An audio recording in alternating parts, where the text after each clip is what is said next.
entertained? Are you not entertained? Is this not why you are here?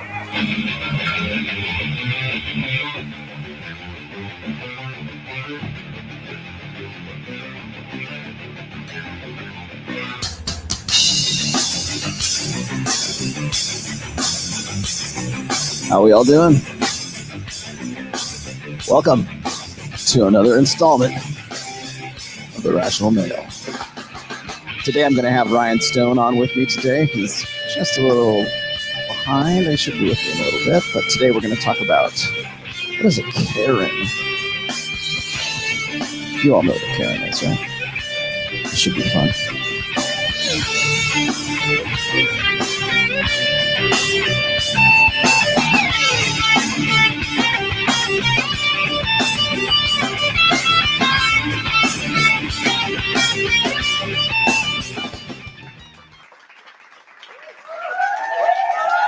Thank you. Thank you. Thank you very much. I think I'll let this one play out this time. Well, that was supposed to be for Ryan, but he's not here. All right, that's enough of that. How you guys doing today? Good? Good. Yeah, I like that one too. Hopefully I don't like, what's funny is I used the intro from Pulp Fiction. It was this time last week, and I got flagged for that. They didn't give me a mark, but I couldn't monetize it, so I had to go back and cut that part out. So here we are again, another live stream. I'm waiting on Ryan. We're going to talk about what a Karen is today. Let's just jump right in real quick. I want to make these things a little bit shorter. I know I've been averaging about 2 hours and 20 minutes on most of my live streams, so I want to kind of bring that back down a little bit. And looks like I got Ryan. Hold on one second. There you are. How's it going, man? Busy.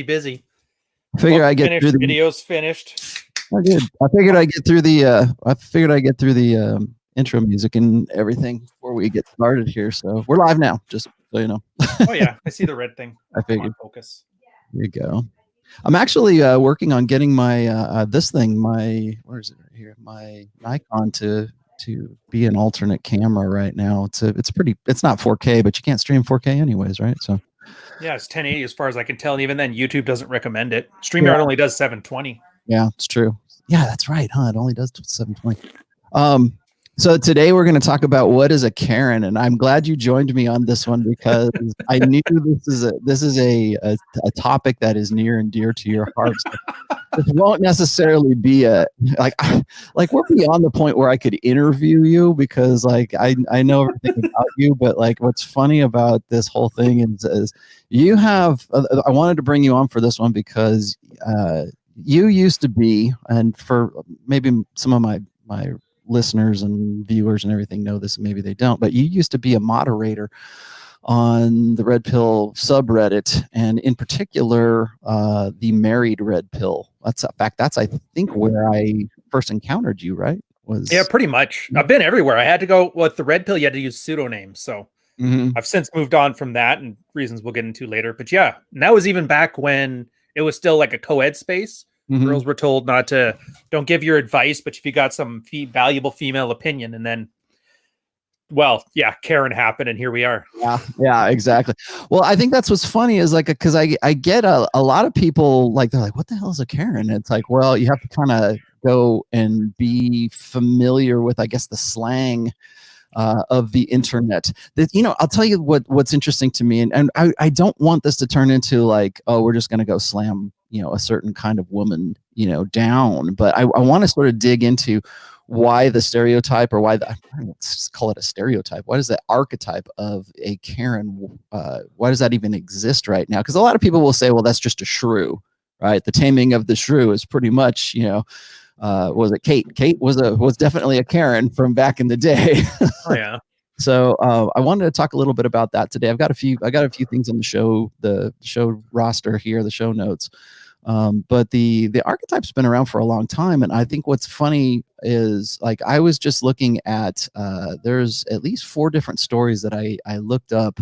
One's on Vox, another one's on The Guardian. I'm looking at the Urban Dictionary definition for Karen, and this is the top definition for a Karen. Probably. Or a Karen. Okay, so when you listen to like guys, I you know, obviously there's a certain subset of guys on the internet. You can call them incels if you'd like, but one of the funny things about like sort of the global community that is the, you know, the internet, I guess, or Twitter, the Twitter sphere, is we come up with our with memes, like even explaining what a meme is to somebody is that's not familiar with it.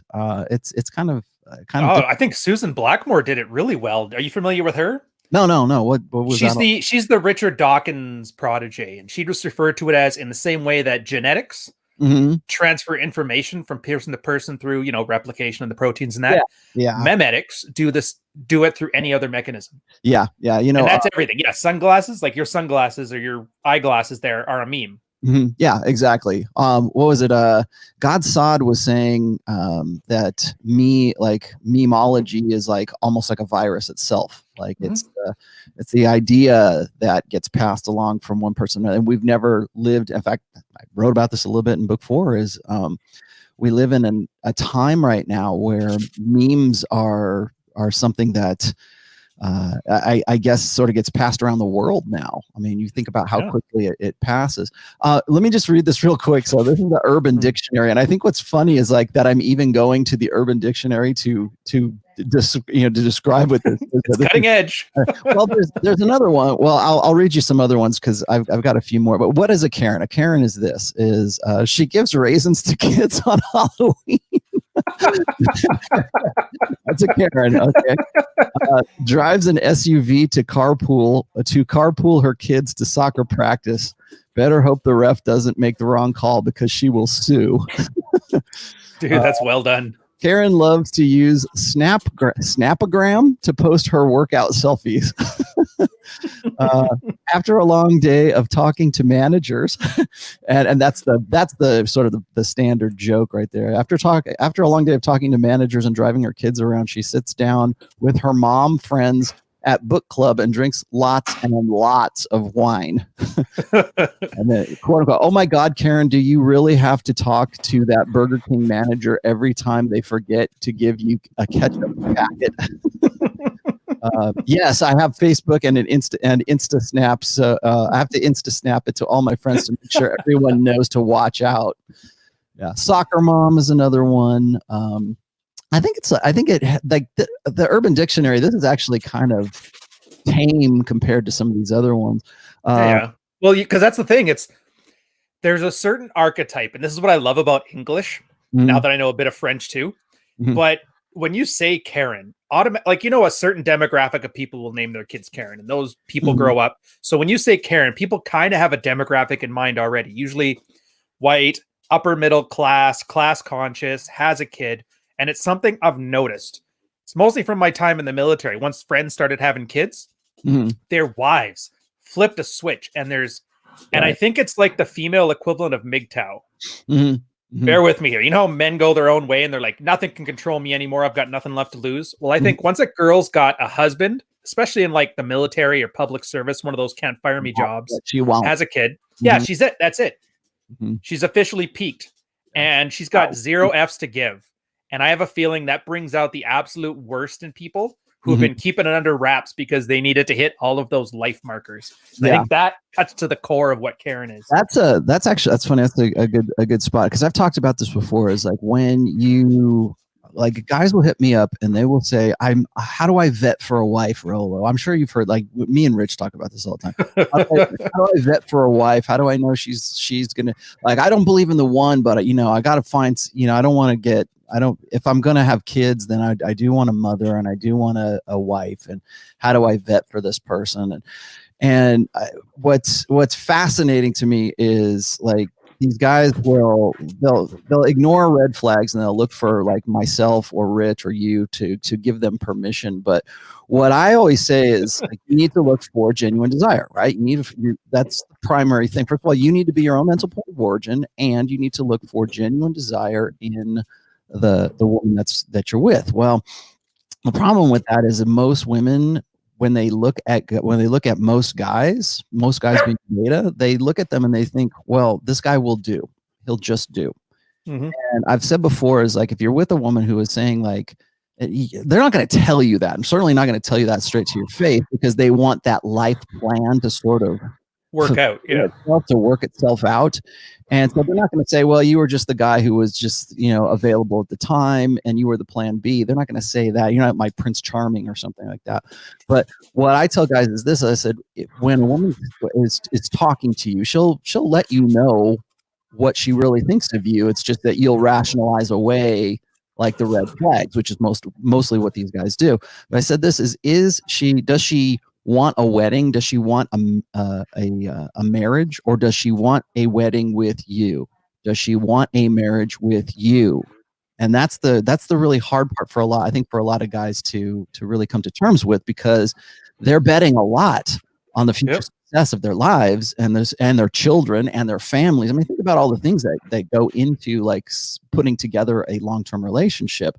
And of course, and you're just talking about logistics at this point, not even life plans and stuff. Exactly. And so, so what's the flip side of that? So once that guy gets into that relationship, he gets into that marriage, and he's with a woman who just wanted him as an accessory to her life plans. This is where I always talk about like solipsism, and for a guy who makes women and womankind his mental point of origin, he's not really asking those questions. Is she into it for me?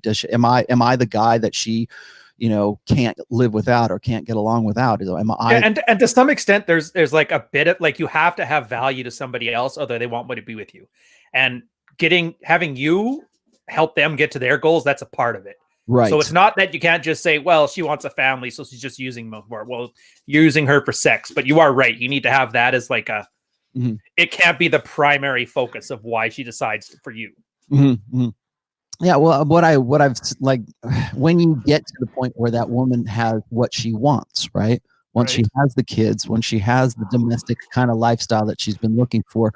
And, the joke is she got what she wants, and so once she gets to that point, she doesn't care really, she's achieved the goals that she believed she was supposed to achieve. And now either she's looking for security, and now she's trying to sustain that security. And for a lot of women, it drives them kind of nuts. And that's how you get sort of a Karen here. Let me read this other. What was this other one? This is from the Guardian. The Guardian says this: a Karen is commonly used in the United States to refer to a strident, middle-class white woman who talks down to people of color. I don't know if that was really something, but usually in serving staff positions. But the term was never just about racial oppression. As Vox wrote in its extremely extensive history of the trope, the comedian Dane Cook was using it in his act as early as 2005. Every friendship group has a Karen, and she's always a bag of douche. The term went more mainstream a few years ago when someone on Reddit wrote so much bile about his ex-wife that his posts got their own subreddit called r/fuckyoukaren. One of the most popular ever tweets using Karen meme was posted a month ago, just before the lockdown. I'm scared for people who actually need to go to the store and feed their families, but Susan and Karen stocked up for 30 years. It was liked 1.2 million times because only women shop, apparently. Of course, this is the Guardian. Isn't that such a passive aggressive? Because apparently only women shop. I'd be like, yeah. What's interesting to me is an article written about the Karen meme is sort of written by what's her name, Hadley Freeman, who is kind of a Karen already. Of course they are. Every reporter is either a Karen or a Karen in training. Yeah. Yeah, so I thought that was interesting, and then I just yeah, I have to show you this one because this is I have this already queued up here. So let me go pull this real quick. Sweet. Well, while you're pulling that, yeah, apex predators. I said that, I stick by it, and I'm not saying it as a joke. It's because literally they're the most invincible people on this planet. They could walk up and cold cock a guy in the mouth and nothing.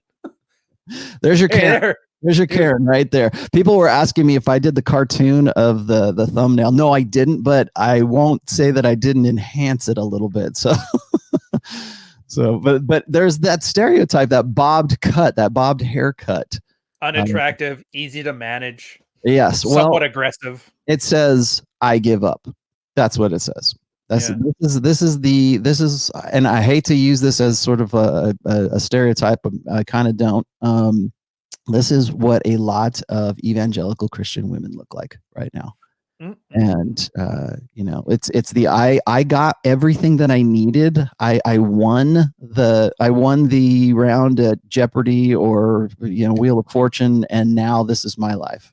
It's like that millionaire who does everything and then he decides to get a coke addiction. Kills himself. Yeah, exactly. Oh, and then there's one more. I have to show you this one too, because this was too good not to. Go. Here, let me fix this focus so I can get. This is the best one right here. Like that's the look, right? That's the short bob right there.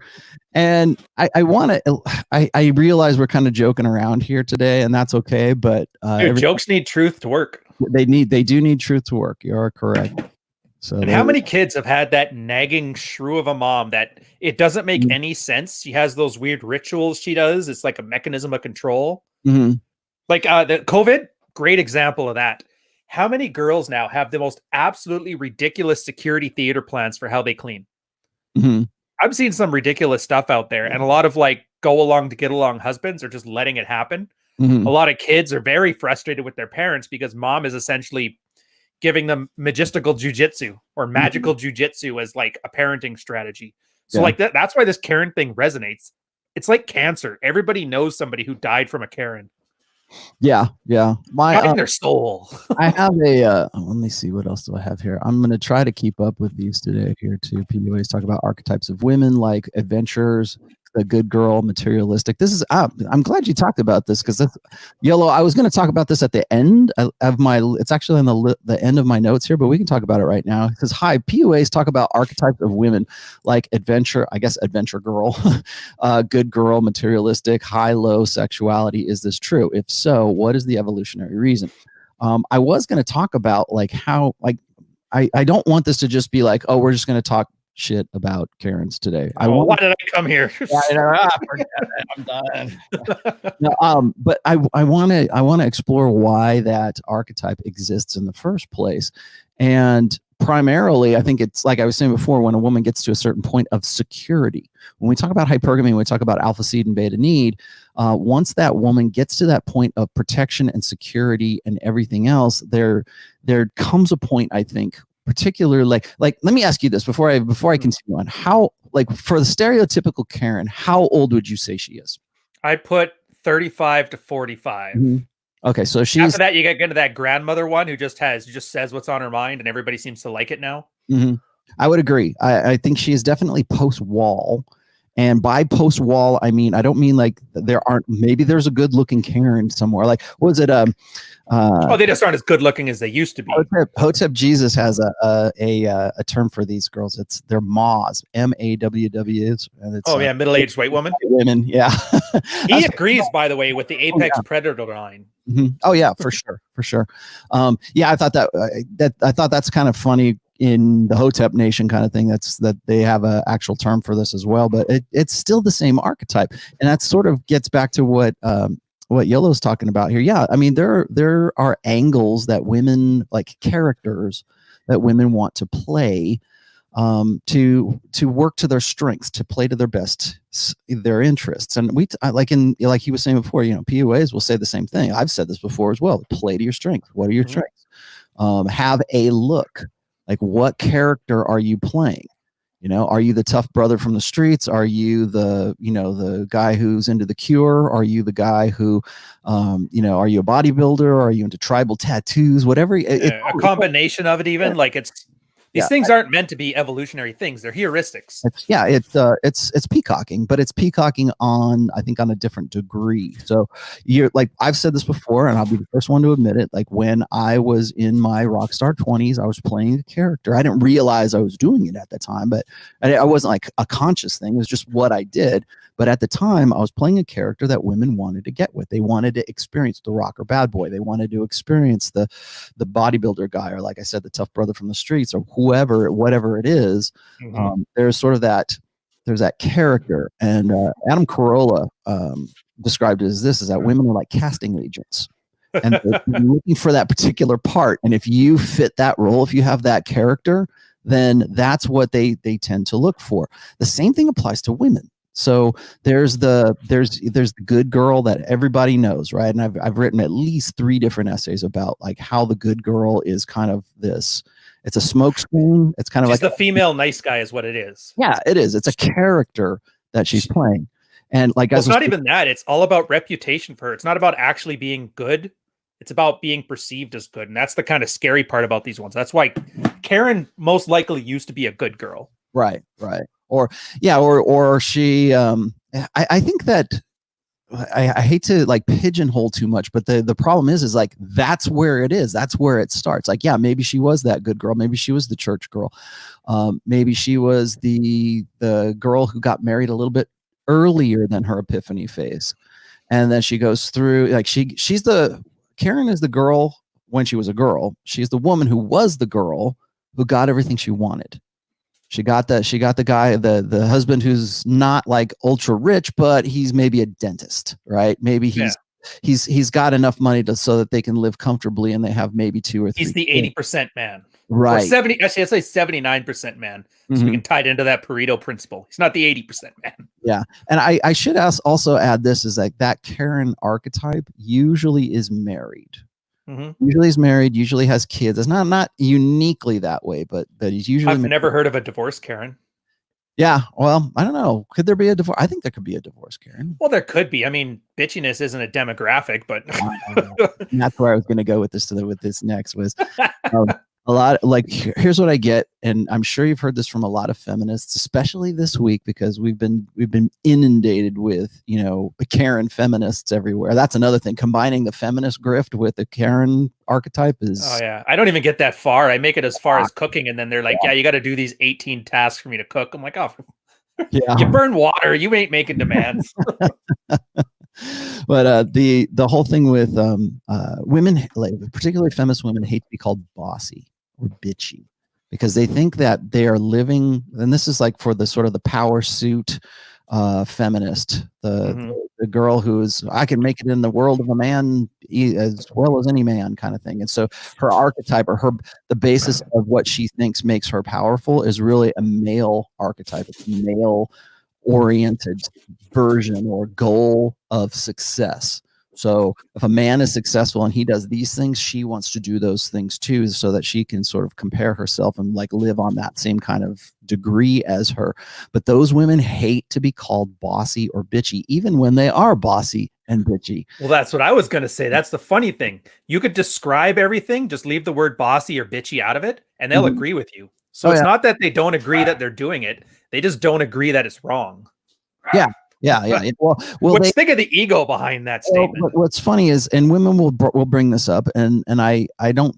Well, okay, I don't think it's a valid argument, but I understand why they say it, because they're living in sort of this male mindset, or that what they think is this male mindset, and they'll say, well, you wouldn't call a male boss bitchy or bossy. Like, no, you would call him an asshole. That's what you would call them. We have other names for guys like that, right? But they think that because you pick out, like, well, I'm not bossy, I'm just being assertive, or I'm being aggressive, or whatever. And so, like, the idea is that if you interpret a woman's aggressiveness or her, of course they don't call it that, her assertiveness, if you call that out, or if you get offended by that, or if you feel like in some way threatened by that, first of all, you're insecure in your masculinity. Let's put the little registered trademark by that one. But if you I should have made a clip of that one. Yeah, I know. But if you have a problem with it, not only do you feel threatened by it, you're insecure in your masculinity, and it's then of course they say, well, you wouldn't be saying this if I wasn't a woman, and it's like, no, I would. Yeah, you're right. I wouldn't be saying it. I would say you're an asshole. Well, there's also another underlying thing behind that too. I've been the hard but fair boss. I was a hard ass most of my time when I was teaching in that. Guys are fairly consistent. And I found, at least from everything I've ever learned and experienced with leadership or management, if you're consistent, people can work with that. If you're always a hard ass, if you're hard but fair, they can work with that. It's when you're wishy-washy or hard one day or soft the next or picking favorites. Mm-hmm. That's what sets people off from a followership perspective. Mm-hmm. And I think this is the part that a lot of these feminist women, and I've worked with a few, I've sailed with a few, so I kind of get it. You wouldn't be calling a man bitchy if he was like this. I'm like, yeah, well, technically a man wouldn't be like this at all, or he'd be like this every day. It's the fact that it's off and on. That's what throws people off. Yeah. And I think girls ignore that stability that a guy can put towards his archetype, his leadership archetype, I guess, for lack of a better word. Right. I think, and again, another theme that's in book 4 right now. And by the way, I want everybody to know that you just finished, or you just sent your book up for publication. Is it up for pre-sales? Are up and running right now. I actually just did a thing on the emails now. I beat you. I told you I was going to beat you. Well, I knew you were. I knew you were. That's no shock for this weird year. Yeah. But you were right though. It's a slog and a half. It's a sickness. When you I don't even want to look at the goddamn thing anymore. I know. Well, my wife will say, I don't ever see you, but you're in the same house. I go, yeah, I got the sickness. And she's like, because she sees like me, like my other hobbies are all on hold right now while I write the book. And she's like, you don't paint, you don't do this, you don't do that. I'm like, well, yeah, because I got the sickness. And as soon as the sickness is over, then I'll get back to doing what I was going to do. But everything focuses on what I'm doing right now. It has to be that way. It is a sickness though. It's awesome. Yeah. I'm really glad, by the way, we talk offline, because there's a lot of things in this process. I'm like, is this normal? You're like, yeah, this is normal. And this is going to happen right next. And I'm like, oh, thank God. Next week, sure enough. Oh yeah, there it is. Yeah. Well, it's nice to be able to have like a little bit of guidance through what the process. I made well, I mean, I'm 3 books in. I still made mistakes on book 3 just because shit changes, man. The last book I published was in 2017. And so now we're in 2020, and the 3 years later, technology changes, topics change, the whole sphere changes, everything changes. So it's like you have to really stay on top of your game, and you have to be dedicated and have the perseverance to really, drive it home. So perseverance, can't undersell that. 100% that. Ken says, what do you name a girl like the Karen archetype who's a single mother with multiple kids from multiple fathers? See, to me, that's trailer trash. Let's say she is a retroactive cuckoldress. How's that? Way to make that just roll off the tongue. You like that one? Yeah. I just use trash for that. White trash is perfectly fine. Some guys say ratchet. I don't get why guys Ratchet. I get it. It's kind of fun. It's like collecting Pokemon. Like, can we collect all of the female archetypes? But like, these aren't the kind of thing we should be proud of knowing. We should be kind of embarrassed that Karen is so ubiquitous. We have a name for it.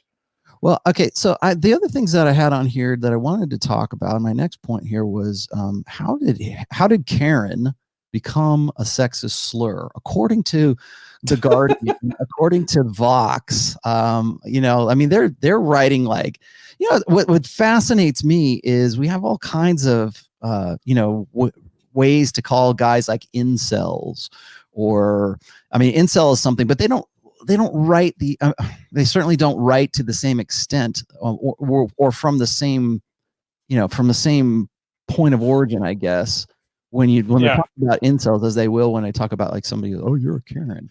Oh yeah, the shame goes one way. You're a Chad, those things. I just want to say is like, I think that of course, because we live in a gynocentric social order, anytime you have some sort of archetypal name for an archetype, that's always going to sound like a slur. It's always going to sound, oh, well, don't call me that. And what's funny is I hear more women calling each other Karens than I do like guys calling women Karens. Dude, I love how the black community, by the way, once they started saying Karen is the N-word for upper middle class white women, oh man, they lost their mind. Everybody lost their mind. Woman, are you crazy? I think really, like the Karen is sort of like the Taming of the Shrew. She's Kate from Taming of the Shrew, and it's not like this is some new thing. It's just we have a new name for it, but they used to be called a battle axe. Yeah, battle axe. That's a good one. Or like I was saying, bitchy, bossy, those kinds of things. But what I think a lot of what builds that archetype is passive aggressiveness. And like when they're saying, like the joke, of course, is like, I got to go talk to the manager kind of thing. That's something a typical Karen would do. And what I was going to say is, like, when that woman gets everything that she ever wanted, when she is when she has that security, when she has the kids, when she realizes, I mean, this is the kind of woman that later on, like maybe right before she gets 40, she's going to read Eat, Pray, Love and probably ditch the guy, so that because the kids are just about self-sufficient now and she wants to go live a different kind of lifestyle. But this is the kind of woman who I think in some way, well, certainly is very passive aggressive, but in some ways feels like she needs to be in control all the time. Yeah, and there's a listlessness to it too. Because I mean, do you remember Neil Armstrong? Did you ever read his book? No. So he went to the moon, and then when he got back, he's like, "Well, what else do I do? Like, what could I possibly do to top that?" Like, he literally, most people can think they've peaked, but he can know without a shadow of a doubt he peaked, and he got into alcohol problems and that. I think that's the same process a Karen is going through, because all of those little girl fantasies she's had of the house, the white picket fence, the husband and the kid, she got them all, and now she doesn't know what to do with her life. And I think a part of it is just lashing out at other people as a way, like, to be resentful, I guess. It's kind of like guys will get that before they get laid. Virgin guys lash out at women, they make their MGTOWs, they go incel, hate everything. Women, for some reason, they don't get that till later down the road. So much for women maturing faster than men. Yeah. Karen tells her husband how many beers he can have. That I know that's meant to be, I've heard that to be a joke, but that is a really good analysis of what we're talking about here. Is that passive aggressiveness, but the passive aggressiveness, and here's your lesson for the day, children. The passive aggressiveness comes from a lack of security or a need for like this constant reassurance of security. So when a woman is, and I think you don't have to be a Karen for this to apply to you as a woman, but what I think happens is when a woman gets into a situation where she's married the guy who's sort of the beta, or maybe he was alpha and then he kind of backslid to being more beta, he lost the frame. And what happens is when that guy is less able to provide, or less able, maybe not to provide, but represents just his personality, who he is as a person, how he responds to things. It's not just about like the guy who makes a lot of money, oh, therefore he's alpha, or the guy who might be he might be a bodybuilder, right? He might be some dude that you would say is a stereotypical Chad guy, and then he lives with that woman, he marries that woman, and then it's not the way he looks, it's how he behaves. It's up here. It's not like here, it's not, how does he, and part of it's lifestyle inflation too. If you're used to the super Chad bodybuilder with the 6 sixes, after 5 years of that, you're like, that's your normal. That's your 50% at that point. Exactly. And then, so it becomes like, for a woman, it becomes more about sustaining that security. And that's where you get bitchy, bossy women who feel that they have to step into the role that the husband that they married won't step into.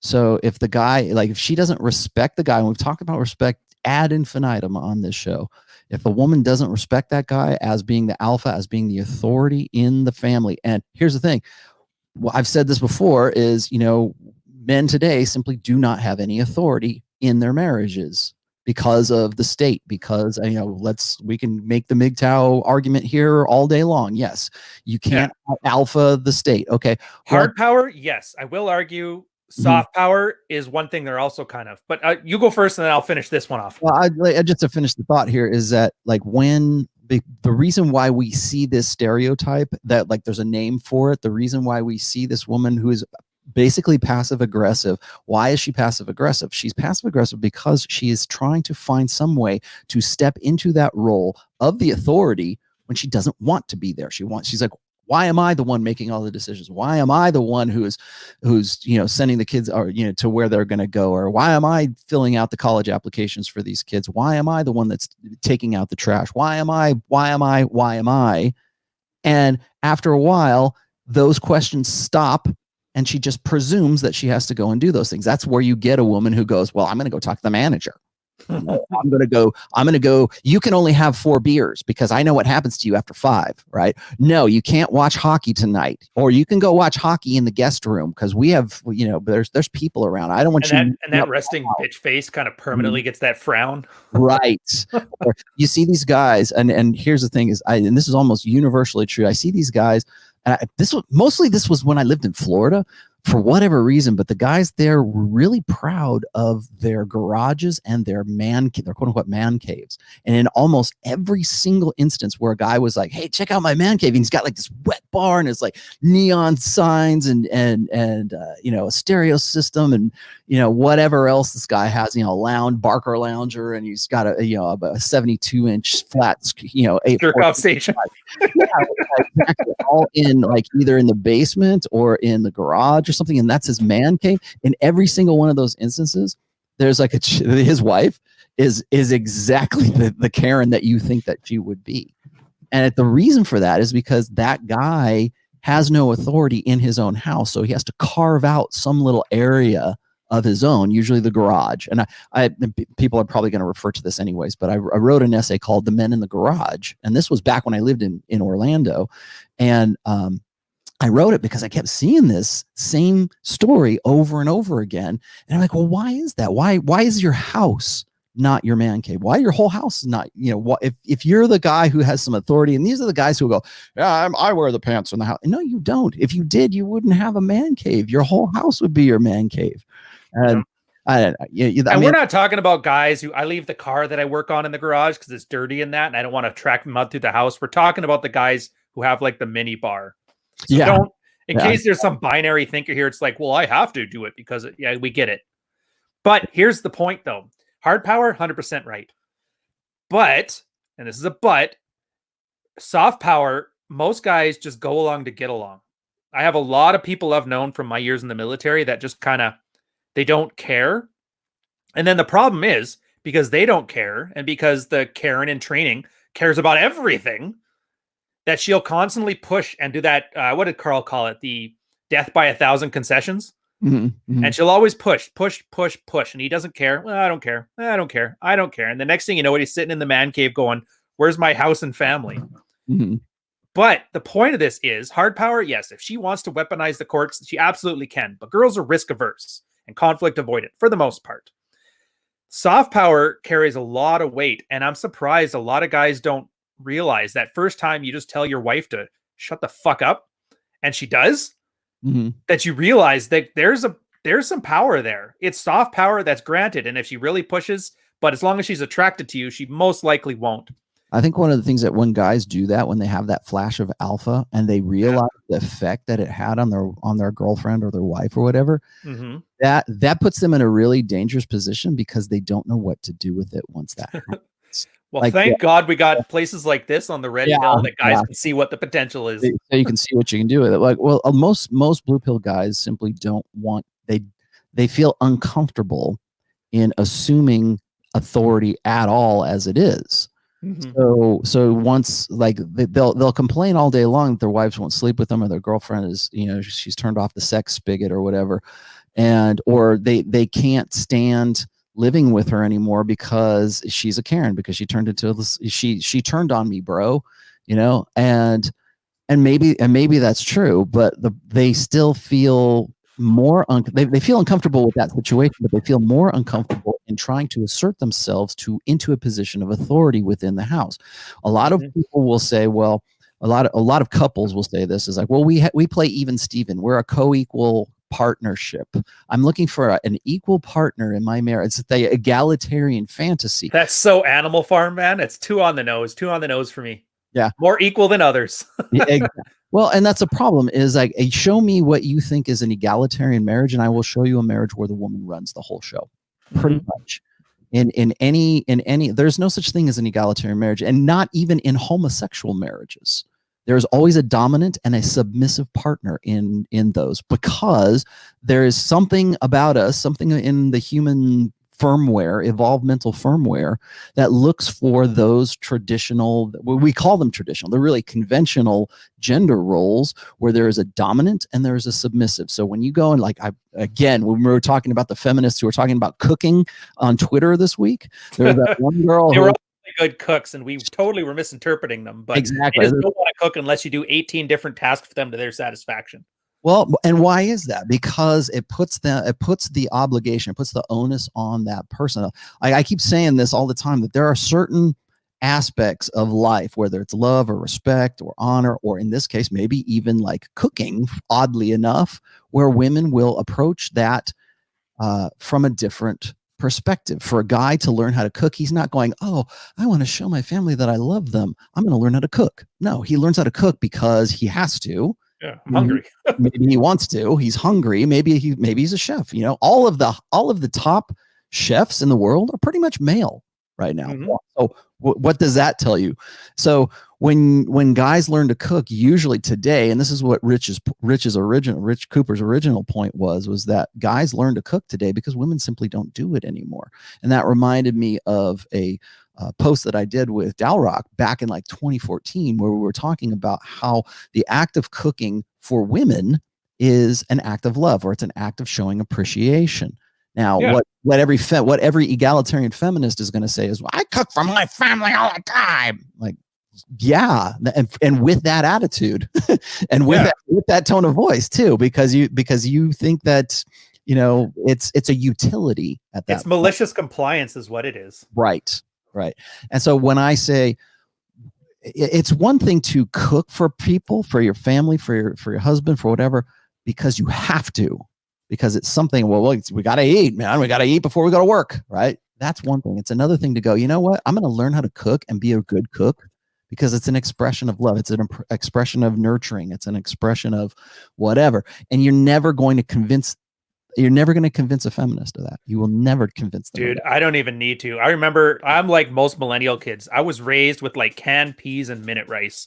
Mm-hmm. You can't tell me that authoritarian, utilitarian way of cooking is at all useful. That's why I learned how to cook. I was tired of eating canned peas. Hey, the military had like frozen bacon and they didn't even cook it fully. So I'm like, you know what? When I get home, I'm not going to put up with that crap. Not at home. Let me hit this real quick. We've done about 1 billion essays and videos about MGTOW. So let's just say this. And so what is your opinion on the MGTOW argument that seeking validation from women is the blue pill way? Yes, it is. There you go. That is true on its face. But when you unpack what the MGTOW is actually saying from that, I disagree with it, because he's saying that any attention at all from women is automatically validation seeking. Right.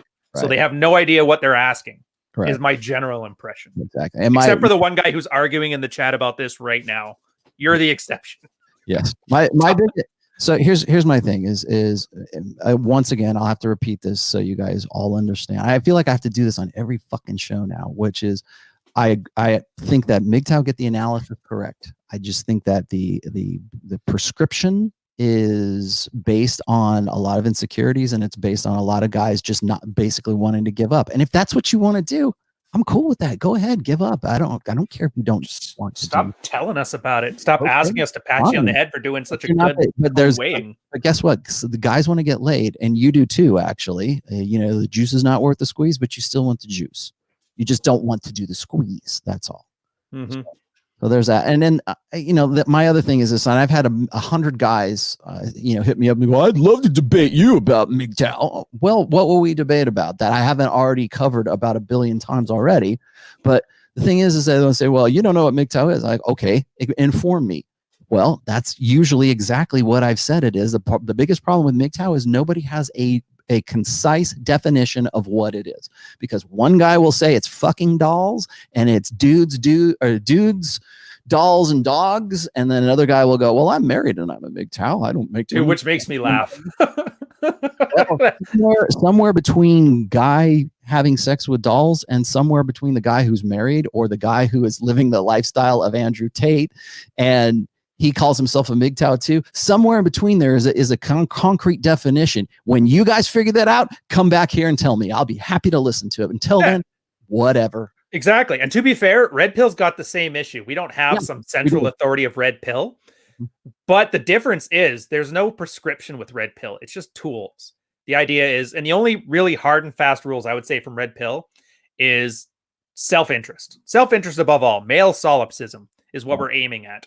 So as long as it's good for you, do it. Which is probably why you would say there, like, if you want to MGTOW, go ahead. Go your own way. Just stop looking for me to validate that choice. That's a fairly red-pilled statement. Here's my understanding of what MGTOW is. It is not making women the measuring stick of your life. Got it?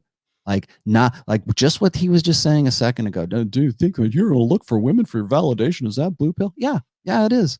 And guess what? I've been talking about mental point of origin since, I don't know, 2007. You know? So go back and read that and then see if I don't really agree with what you're talking about. You just don't want to, you want to throw rocks at me because you think I'm a pickup artist. So whatever. Hey, I was. Yeah. Hey, okay. Eleanor Rigby says, what about Deborah from Everybody Loves Raymond? Was she a Karen? And a Scientologist. Was she? Yeah. That was her big thing for the Raimi, right? What's her name? Something Raimi? Something Raimi. Yeah. She went on Joe Rogan talk. Now that she left the church, it's like after she divorced the organization, she was talking mad shit about it. Which is typical of a Karen thing too. The ex-husband was now a monster. Caesar wants to know, how do you think women take rejection when you tell them you want to go your separate way to focus on your career? 6 months, under 6 month courtship. Oh, wow. This is what the time machine from the 50s? Nobody calls it courtship anymore. We just call it dating. I'm looking for a good, wholesome woman to court. Yeah, girls hate rejection. Like, welcome to the club. They never like rejection. And I think this is actually, you know what?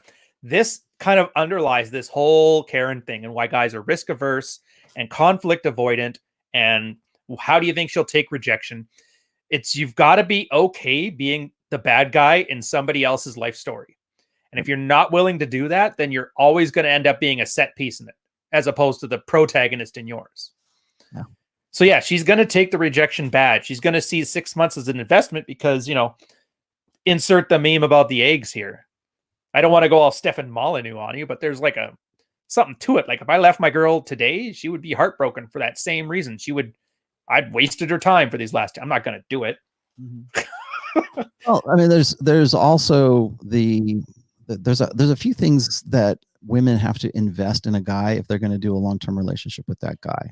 I think a lot of women, like, one of the things that really pisses off women is the idea that if I stick it out long enough with this guy, then he's finally going to put a ring on my finger and then I'm going to be able to get everything I want, right? I'm going to get kids, I'm going to get married, and I'm going to have a secure, marriage, and then I'll become a Karen. But what happens is when those guys are not forthcoming with that, or they prolong that, they're in a long-term. I've known guys, I'm sure you probably have too, that have been with their girlfriend for like 5, 6, 8 years, somewhere around there. And after a certain point, they get what's called the talk, which is, where is this going? Where do you see us in 5 or 10 years kind of thing? And then there's the, I had the talk. Yeah, the talk. Yeah. And then there's the where is this going kind of thing. But also that's when you, like, after a certain point, depending on what that woman's sexual market value is, she might be resentful that she wasted her prime party years on a guy who was not going to actually marry her. And that's where a lot of women end up when they get into the epiphany phase. So if you got spinsters, yeah, I mean, think about it this way: if a woman's 24 years old and she gets a guy and she thinks, okay, this guy has some potential, it's not like it's the, when Rich Cooper talks about, how women wait at the finish line and they fuck the winners. Well, not all women can do that, so they have to have a good filter. They have to have some means of looking for a good prospect. And so what they do is they get with a guy, like, say, at 24 years old, and now they're 30, so they've wasted more than half of their party years. She's in her epiphany phase. It's been 6 years. She was better looking when she was 22 and not when she's 30 right now, but she's invested all this time and the guy's not forthcoming. The guy says, you know what, I'm out. I don't want to have anything to do with this. Now, this is not Caesar here. He said it was 6 months or whatever, but but track with me here. This is the thinking, is that when a woman is putting that as a sort of investment in you, that's what's going on in the hindbrain right there. Is I put all it's relational equity doesn't work for men, but it's certain women want it to work for women. So that if they are the ones who stuck with that guy through law school or his medical degree or whatever, they expect to benefit from that when that guy crosses the finish line as the winner, right? And I kind of agree with that as a system, because think of a use case here. I use my own example. I didn't really want a girlfriend. At the time I was dating strippers, like the best I'd say is I put her on like 90-day probation. We'll try just dating each other exclusively. But every extra step of the way, relationship wise, she was like, bawling, why don't you say you love me? This would have been like 4 years or 2 years in, and then 4 years in. Like it always hurt, like you say yourself, crawling through broken glass. You had that vibe of crawling through broken glass to keep somebody. And I don't think there's a much better way to tell when a girl's invested than when she drops all pretense, when she drops the subtext. She'll use direct communication. That's for women, using direct communication is like the last stop. They have no other options. Yeah. It's funny. I don't think I've done a show on communication. I've written a lot about how men and women approach communicating with each other. Men are overt in their communication. Women tend to be more covert in their communication. And what happens is just what you're saying here, just so I can kind of illustrate the point, is that when a woman crosses over into the male preferred form of communication, which is overt. So when a woman says she's screaming at you, or she's crying, or she is saying, "Get away from me, you jerk," that right there is her crossing over into your form of communication, because she's at her wit's end, or she's exasperated. She's exhausted all of her means of covert communication. And now she wants you to know that there is no uncertainty whatsoever. This is what I mean by crossing over into your form of communication. Now, guys will say, "Well, she's being emotional. She's flying off the handle." Yeah, she is. Yeah, welcome to women. Yeah, she is. Are you new here? You're right, but if she's crossing over into an emotional state that is founded in your form of communication rather than her own. So if she's crying and she's not talking to you, and she's pensive and she's kind of like, brooding and everything, that's her staying in her own communication form. But when she's screaming at you and telling you things point blank to your face, this is how things are. She's communicating with you in a male form of communication, because she wants to make sure there's no mistaking what she's saying. Yeah. And if you get the kind of girl, let's say you're not her best option, but you're the safe option, about that time when she starts getting that same feeling, if she's not into you, you're not going to get any of that. She's basically just going to start checking her other options out.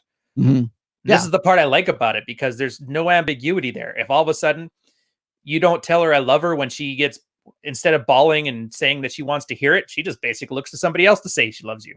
And right there, you kind of know where you stood. Yeah. I like it. It's weirdly honest in a way, if you think about it really hard. Okay. Let me get on a couple of these other ones. I have some other things I want to get on today's topic too, but sorry, Ibel, you gave me 20 euros. Excuse me. And I want to hit this, and you blew past me. It says, "I know a total Karen, 34 years old, single since forever, denies all the guys trying to get her, tries to lead at work and in free time, but fails because she's socially awkward. Most guys think she's a lesbian or damaged. Why is that? Your opinion?" I don't think that's a Karen.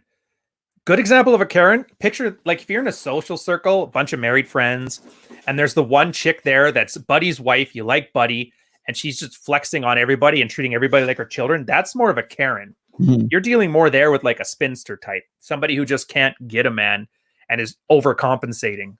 I know I'm like splitting hairs here, but figure if we're going to use Karen properly, let's at least go for it proper. A Karen is a mother of 6, a proud virgin before she had the kids. Jesus, is anti-vax, a vegan, non-GMO, and gluten-free. See that? That's like weird health rituals that make no sense, but they sound good and they feel good.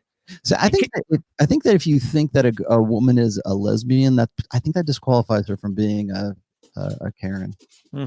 I'd say so. Lesbian bed death is way worse than being a Karen anyway. And I was going to get to this anyways, but a lot of guys will say, well, why is it that women want to cut their hair after the second kid? I don't know. Why do you dance in the end zone once you scored a touchdown?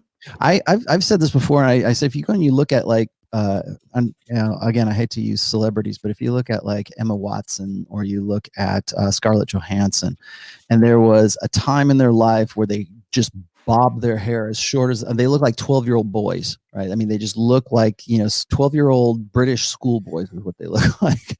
Sorry, Troy.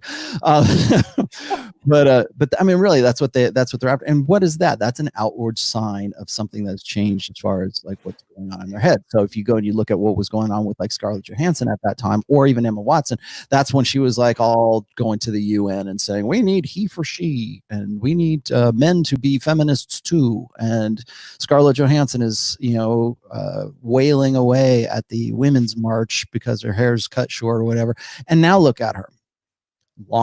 Just got married. I think remarried, right? She got married for a second time. And it's like, so what is it? What is it that's changed on the inside that needed to be expressed or manifest on the outside is something that you need to look at. So what's interesting to me, and I'm going to speak here today from a little bit of personal experience. So, and yeah, I know, dangerous. When my wife first had our daughter, she took it upon herself to cut her hair, not bob it, but just like shoulder length. Because you've seen my wife; she's got hair down to her ass. She has very long hair and always has had very long hair. And I'm like, what the? What is this?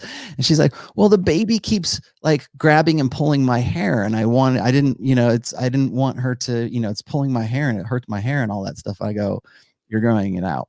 And I said this and she did, I said, short hair does not look good on you. You need I like long hair. Will you grow it out? It wasn't even, will you grow it out? It's, you said way more than me. I'll tell my story after. Finish yours. Yeah. I'm curious. Well, the reason I brought this up is because I put a post out, and I think I mentioned this in a prior video. I put a post on Twitter one time where I said, I just asked a very simple question. I said, if you what would your wife say?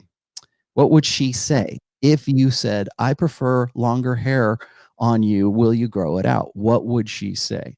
Now, every guy who heard that question got really uncomfortable. And the reason I know that they're getting uncomfortable is because because she might ask. Well, the first thing that came out of there, the first thing that their first reflexive response was, well, I would never do that. I would never ask her those things. I prefer shorter hair. And it's like, no, that's not what I asked. I said, what would she say if you asked that? And the fact that they don't want to confront something like that is what was the real question. Was what I was really digging at was how are you going to respond to this question that I'm asking you? Like, I'm putting you on the spot. A lot of people Twitter's great for this, by the way, is when you are trying to get sort of a reflexive, what's the first thing that pops in your head when I say something? If that's what you're after, Twitter's great for that. It's not great for allegory or metaphor or prose, but it is really good for getting people's initial responses. And so when I said that, hey, I said exactly that to my wife. I said, I didn't even ask her. I said, you're growing it out again because I liked you with long hair, and she's been that way for 24, going on 24 years now. So nice. But yeah, and the same thing. I got. Then don't think of that people say, oh, that's real humble brag, Rollo. It's not flex. That's just a very low flex bar. A very low flex, yeah. But it's me saying what would happen if you were to say something like that, because most guys won't do that. They'll go, well, that's why she wants it, and she's got the pussy, so I can't make the rules. That's that conversation, that decision happens in a split second in these guys' heads because that's where their mentality is. That's what's internalized. When I tech these guys, I talked to a guy. I did Rich Cooper's show on Monday. I talked to a guy like that. He was asking how is it what happens when you've internalized the red pill? And I go, you don't think about things like I just said. Like I didn't think about like, oh, will you please grow it out for me, honey? That was not my response. My response was, you're growing it out, because that's matter of fact. It wasn't a demand. It wasn't a thing. That's just like water is wet. Yeah. Well, it's the instinct. It's the reflexive response, because that is my internalized personality. It's second nature for me to think in those ways. And I don't think a lot of guys really realize that. Mine was kind of similar, by the way, to yours. It was just one day I started getting text when she was at the haircutters, and you know, the one where they're like, oh my God, she cut it shorter than I thought. Oh, you're going to have to see this. It looks really good. She starts texting me pictures of like, do you remember the movie Long Kiss Goodnight? Yeah. Gina Davis. Okay. You remember that haircut that she cuts in when she goes to super spy mode? She starts sending me that stuff, and she knows I love the movie. So mentally I'm like preparing for something. And then she came home and it was like short. I was like, oh, but I remember she just looked, and you could tell she was kind of anxious about it. And she just asked me one day, like, do you like it? All I said was no. And I left the room. And yeah, since then it's been growing out. It's awesome. She looks way better. She looks hot. Yeah. And that's the thing. It's not that I want to be controlling. It's not that I'm a narcissist and I'm with the kind of girl that has long blonde hair. I'm not the bobs and vagina guy. It's just, I'm with her. So I want her to look her best, because, you know, I want to be my best. Why wouldn't she want to? Right. And so you kind of hold each other to task. That's part of your complementary sexist thing. Right. And that, again, that goes back to what I was talking about how cooking for your man is a form of appreciation for that guy. It's a form of, it's a subconscious way of saying, I care about you staying alive and I want to please you. Yeah. I think the prime directive of feminism has always been never do anything for the express pleasure of a man. Fuck you, I got mine. And anything, yeah, well, and then that's what happens, right? So when Karen gets to be 34 years old, she's got the 2 kids. She knows she's married to a beta. What difference does it make? She wants the bob haircut because it's convenient for her. What are you gonna do about it? What are you gonna do about it? I have all the and that's not like the overt conversation that's happening between Karen and her beta husband. It's the unspoken conversation that's happening. It's the subtext. What are you going to do about it? I'm going to do this, and this is who I am. And if I get fat, then I'm going to get fat, you know, and I don't care if I get fat, because I'm probably never going to have sex again, or I don't really want to have sex anymore. I certainly don't want to have it with you. I know I'm stuck with you. You know, maybe she's religious enough to say, well, I'm stuck with the guy and I gotta stick it out. Or maybe or maybe like right before she gets to be 39, 40 years old, she decides to get a personal trainer so that she can do the eat, pray, love, you know, divorce porn narrative as well. But it's like rebels without a cause. But it's like that the reason why there's outward signals that are manifestations of a conversation you never had, but there's a decision that's happened. And for whatever reason, like I've said before, it's like the medium is the message.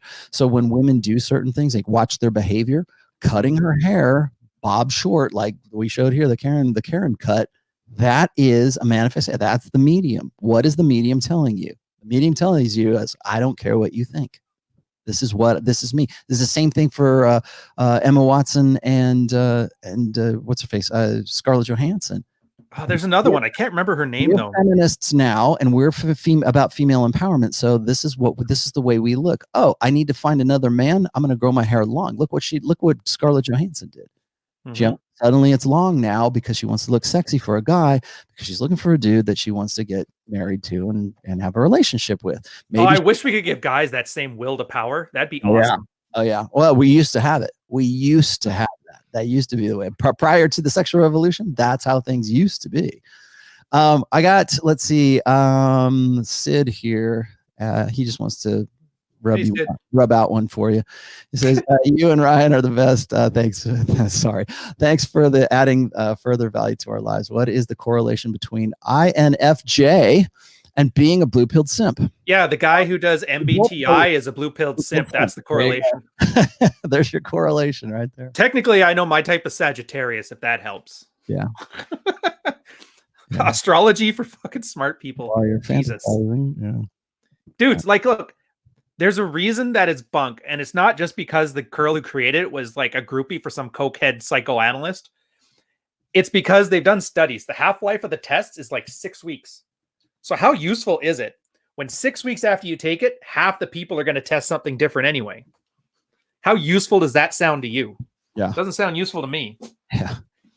So at that point, you might as well vet your woman for her MBTI type for how useful it is. Let me move on here. I got a few more things there that I want to get to. I got this other thing is this. Okay, so I get guys who tell me this all the time, and this sort of it dovetails nicely with the whole Karen thing. Is guys will say, "My wife turned on me," or "My wife turned into we turned into different people," right? Or "My wife she turned on me one day," and or again, the most common thing I get from married guys is they will say, "Rollo, how do I get the frame back? I lost the frame. I was so alpha before and she wanted to have sex with me all the time. And now that we're married and we live together and we have a kid, she never wants to have sex. She's not into me. She doesn't, clearly I'm not her genuine desire.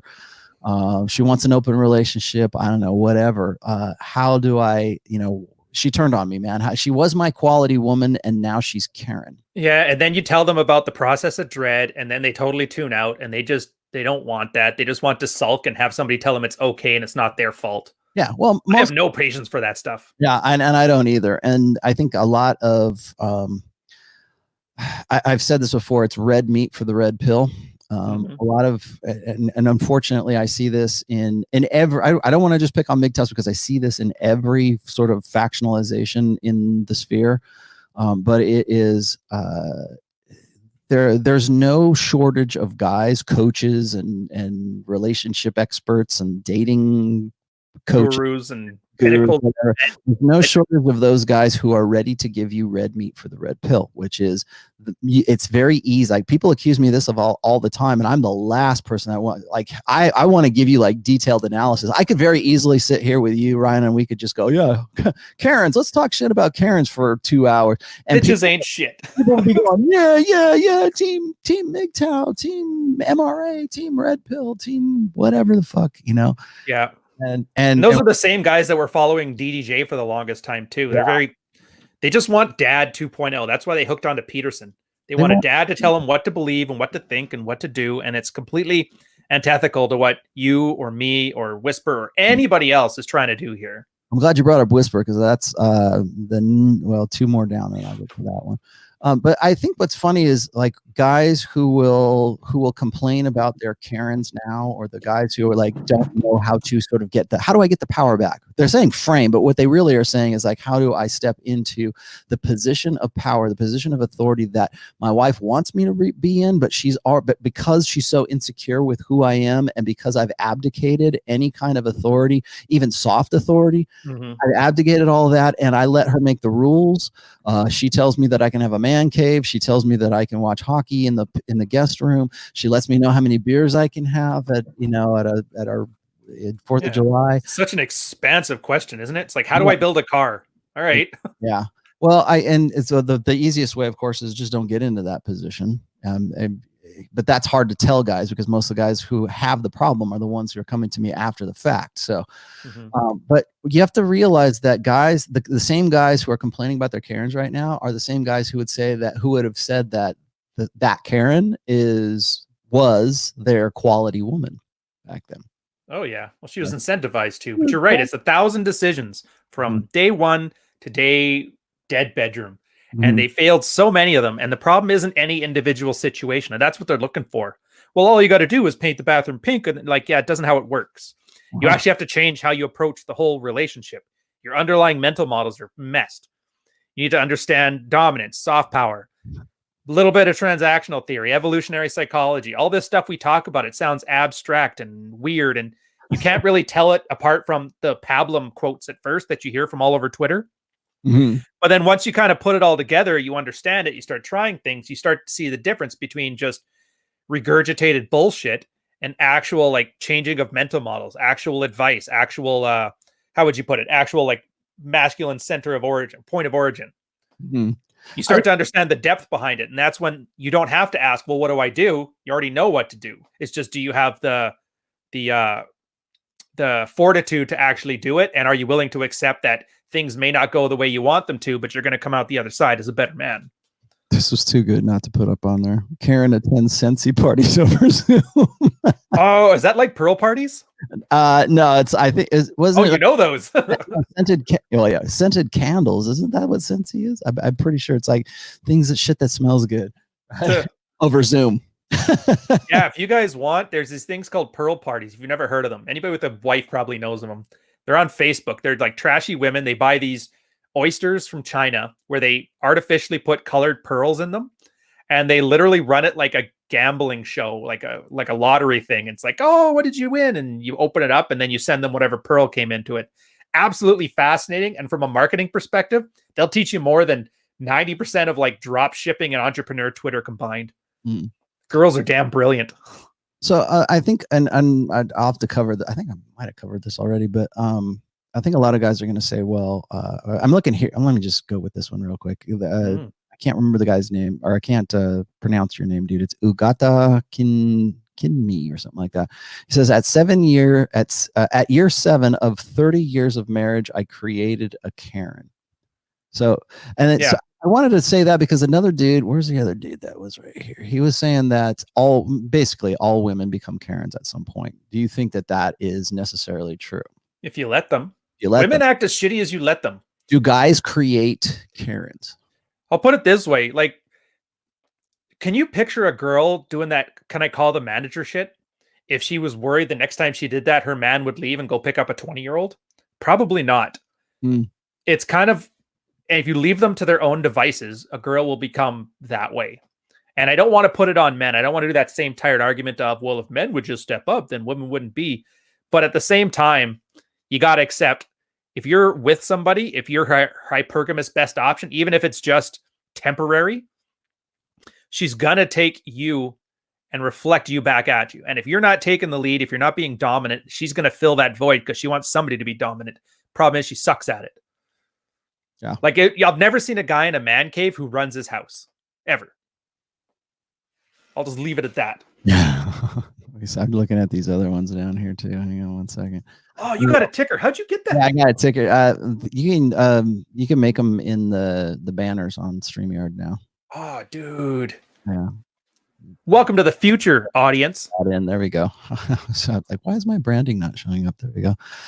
No, okay. So the next thing I have on the list here is, so when and why do women prioritize security in men? And I think that sort of goes in hand in hand with, like, do men make their own Karens, or do Karens pop up? Or does a woman become a shrew? Does she become overly concerned with her own security because a guy is not constantly giving her that secure, like the I guess the security vibe, right? Like, how do I feel about that? And a lot of guys are going to say this. They're going to say, well, you know, if you were MGTOW, you wouldn't care what she thought. Well, you still are in a relation. If you're in a relationship with that person, there's still a personality that you are portraying. Again, it's that character. Like, who are you as a guy? And are you the kind of guy who's just going to sort of take a back seat and let her fill that dominant role? There's always, like I said, there's going to be a dominant and a submissive in every relationship. This is why I get really bent out of shape when I hear, like, say, Jordan Peterson talk about how, oh, you need to have a woman that you can negotiate with. No, you need to be the authority in that relationship. When people tell me that a relationship is hard work, or a relationship is about compromise, or a relationship is about open communication, and we're equal partners and all this stuff, and those tend to be the people who have the most trouble in their relationships, because there's no identifiable dominant male that's in that. It's usually a guy who sort of abdicates it because he does, like, I don't care. Like, what am I going to do? I'm just the guy. I'm just the dumb, ridiculous, stupid, Homer Simpson in this relationship. And so when a woman realizes that, whether she outwardly recognizes this or not, when she's got this in her hind brain, she starts to make those rules. She starts to become the authority that's in the house. She's the one who says, okay, we're going to move here. You're going to go work there. You don't get to work there because it would ruin our family thing, or it would ruin whatever. She becomes the authority in that relationship. Yeah, and of course she would, because he lets her every step of the way. Lets her, and then there's also the underlying knowledge that there's really not much he can do, because women are incentivized to divorce men today, whether for cash and prizes, or, to do whatever the hell it is that they want to do. And most guys realize that. Red, what are you saying here? How could I help older men abandon monk mode? Should I give them the blue pill, i.e. Viagra? Don't red pill your friends. Just don't. Yeah. Let them come to you. Don't go to them. Don't evangelize the red pill, please. I know you want to. I'm probably the last person who should be saying that because I do all the time. Well, I'm evangelized, but I'm here to sort of explain things. But I think a lot of guys, when they become red pill aware and they say, well, my brother is marrying this horrible woman, how can I just give him your book and will it magically make him red pill? Yeah. I wish. Talk about wanting to fix your friend, but then offloading the responsibility onto you. Yeah, it doesn't. That's like handing him Dianetic. Here, have Dianetics. Get your E done. Honestly, wish it worked that way. Oh man, 100 Mexican pesos. I wonder what that is worth. Levi says, yesterday I asked my girlfriend out and got this text back. Yesterday I was quite far from my phone. I needed a little time alone. She is ovulating. She wants me to meet me tonight. What to do? Let's see. What am I supposed to say? How long is girlfriend? Check her phone. That's the problem. When guys say girlfriend, you always, in my mind, I picture somebody's like a year and a half. They'll mention shit like 2 months. So when you say girlfriend, how long has she been a girlfriend? I bet you it's 90 days or less. And your answer there is just played her and realize she gave you a reason not to promote her. There you go. Now, if you're married with 2 kids, then we can re-talk. Put that in the chat and I'll revisit it if need be. Let's see. I talked about that. I got to this one too. I'll get to the Yellow. I see you in there. I'll get to you in just a second. I just had a thought because my next part of the show notes here is when and why do women prioritize security in men? And when we were talking about how like guys were saying, well, all women will eventually become a Karen. And I don't necessarily think that's true. I think probably maybe in today's westernized society, yeah, probably they are. And and I just saw your private chat. Sorry. That was real. So, but my point is that, and I'll answer this question, but it sort of led me to a different question here as well. Is one of the reasons why women will prioritize security is because it's an evolutionary thing. It's in our ancestral past, women were looking for guys who have certainly had physical prowess, but other things as well. It's not just about the looks. It's not just about your muscles. It's about creative intelligence. It's about being able to snap back from being zeroed out. It's about making good decisions for that family or whatever. Oh, a great saying for that. It's the best tool for a man is a gun, or best weapon for man is a gun, and the best weapon for a woman is a man with a gun. A man with a gun. Yeah. Sums it perfectly. Yeah. So so when it comes to security, again, this is the beta buck side of hypergamy. And again, it is the existential fear for women. The existential fear is that a woman would get with a guy who she thought was alpha, but eventually became beta or tricked her into thinking he was alpha when he was actually beta. And now she's had his kids and now she's screwed.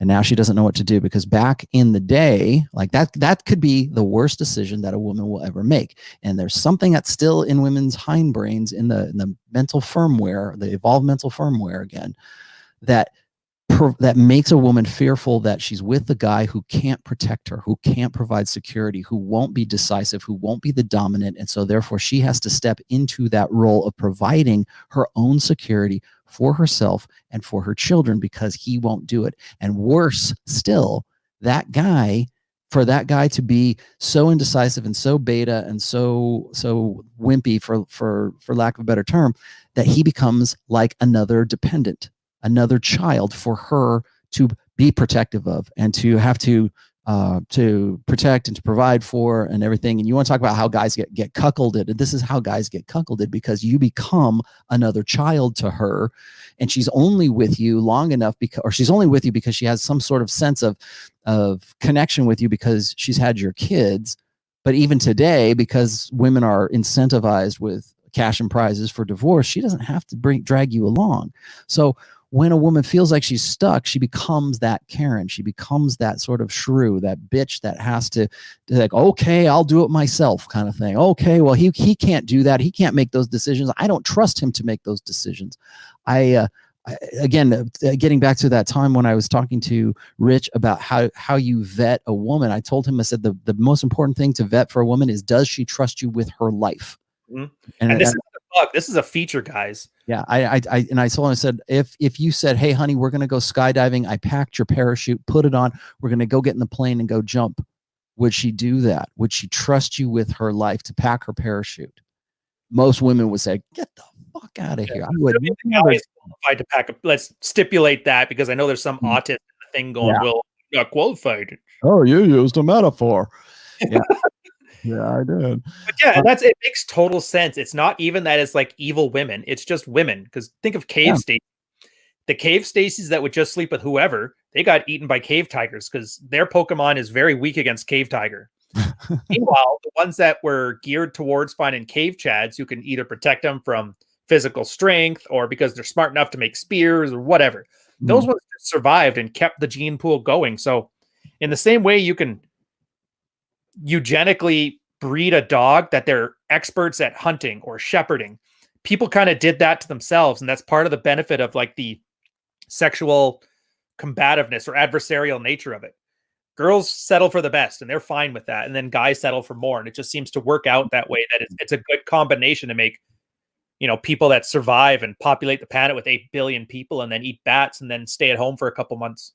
Yeah, that's a good one. Because I think a lot of guys, particularly in the more tradcon mindset, think that I only go for the best. I only want the most perfect virgin bride who is, goes to church on Sunday and has a good family and all this other stuff. It's like, for men, from a biological evolved perspective, men's mating strategy is unlimited access to unlimited sexuality. So when you say, when it comes to men, they want more. When it comes to women, they want the best.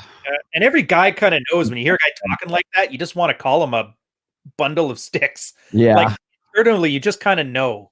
That's very heavy, dude.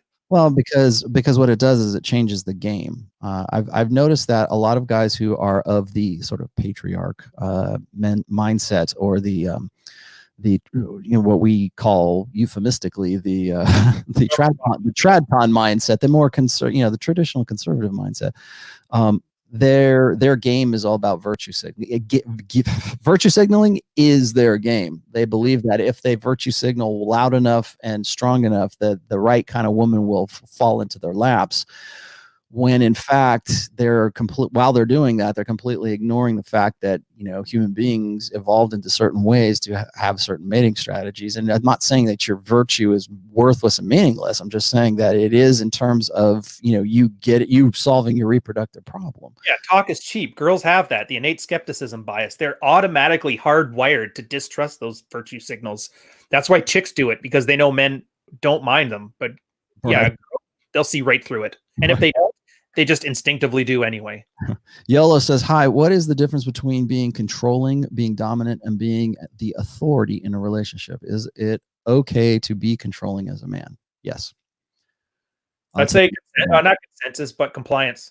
Yeah. Most guys. You can't force a girl to do things. You can't force her into bed. That's illegal. There's consequences to it.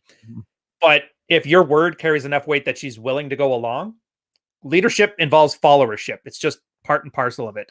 So you can't dominate somebody who doesn't want to be dominated. You can't lead somebody who doesn't want to be led. You can't, what was his other word? Control somebody that doesn't want to be controlled. Yeah. And I think that's the difference. Well, I've written 2 different essays about control or possessiveness. Like I've known a lot of guys who you would say, well, he's overly possessive, or women would say he's overly possessive. The only time women have problems with a guy who is overly possessive is when that guy is like he's insecure in that possessiveness.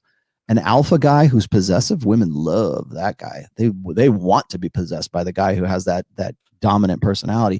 But if you're kind of one of these guys that is, a lot of women don't want to be controlled because they want to be able to go explore their options, right?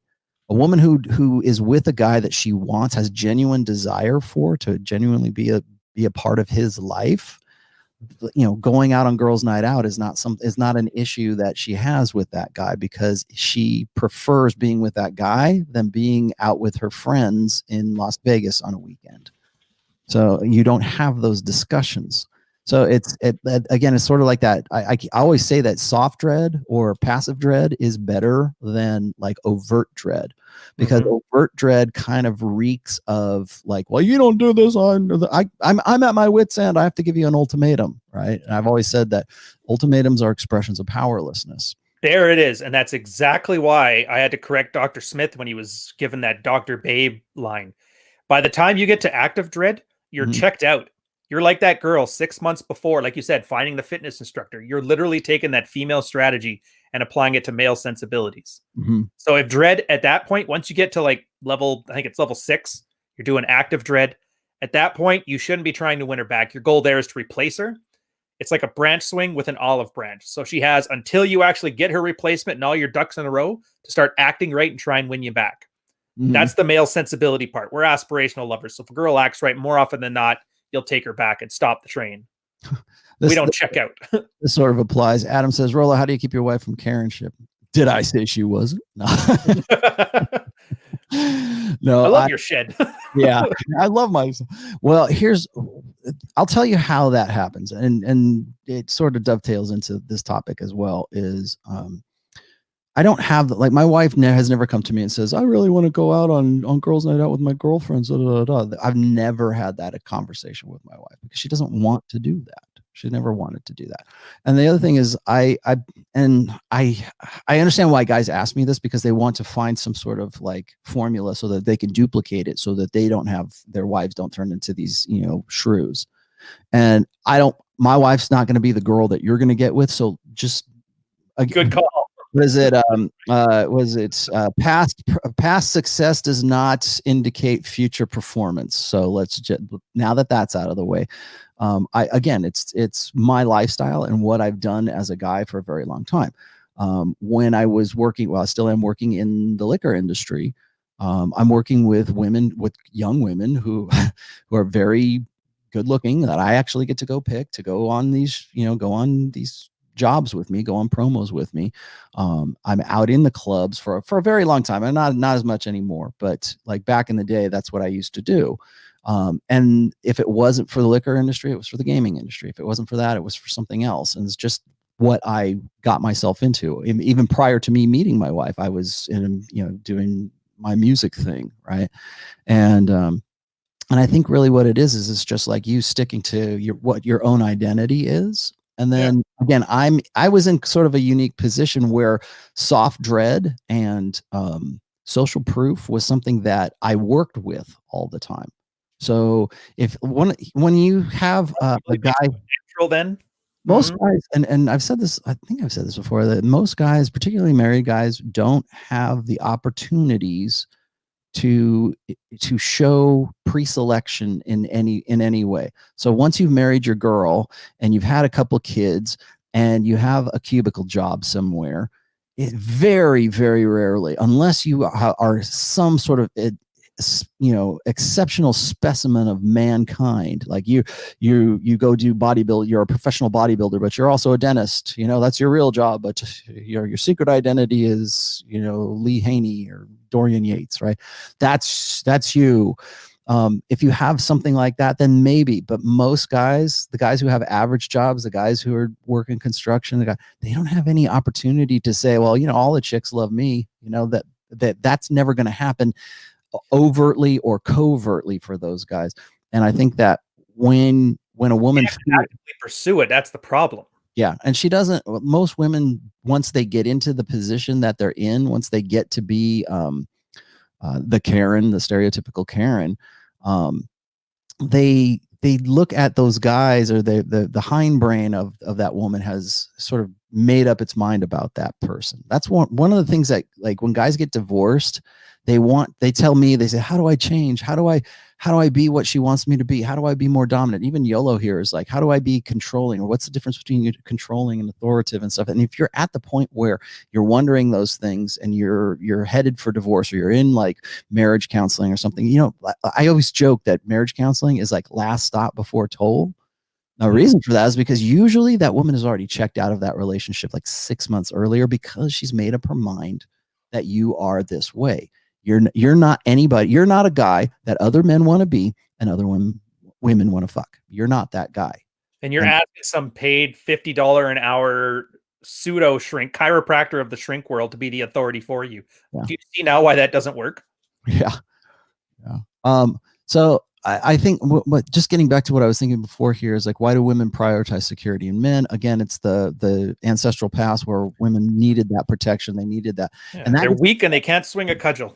And they can't. And why are they weak? And I will tell you this, like women hate to be called the weaker sex, but let me tell you something now, ladies, you are the more vulnerable sex. and you always have been, and you probably always will be the most. I think that just made it worse. Yeah, maybe it did. Maybe it did. Well, and then I wanted to talk about Whisper's post about big heads, about like, why is it that, like, how do you make a smart species? Well, you have to have a lot of neurons, right?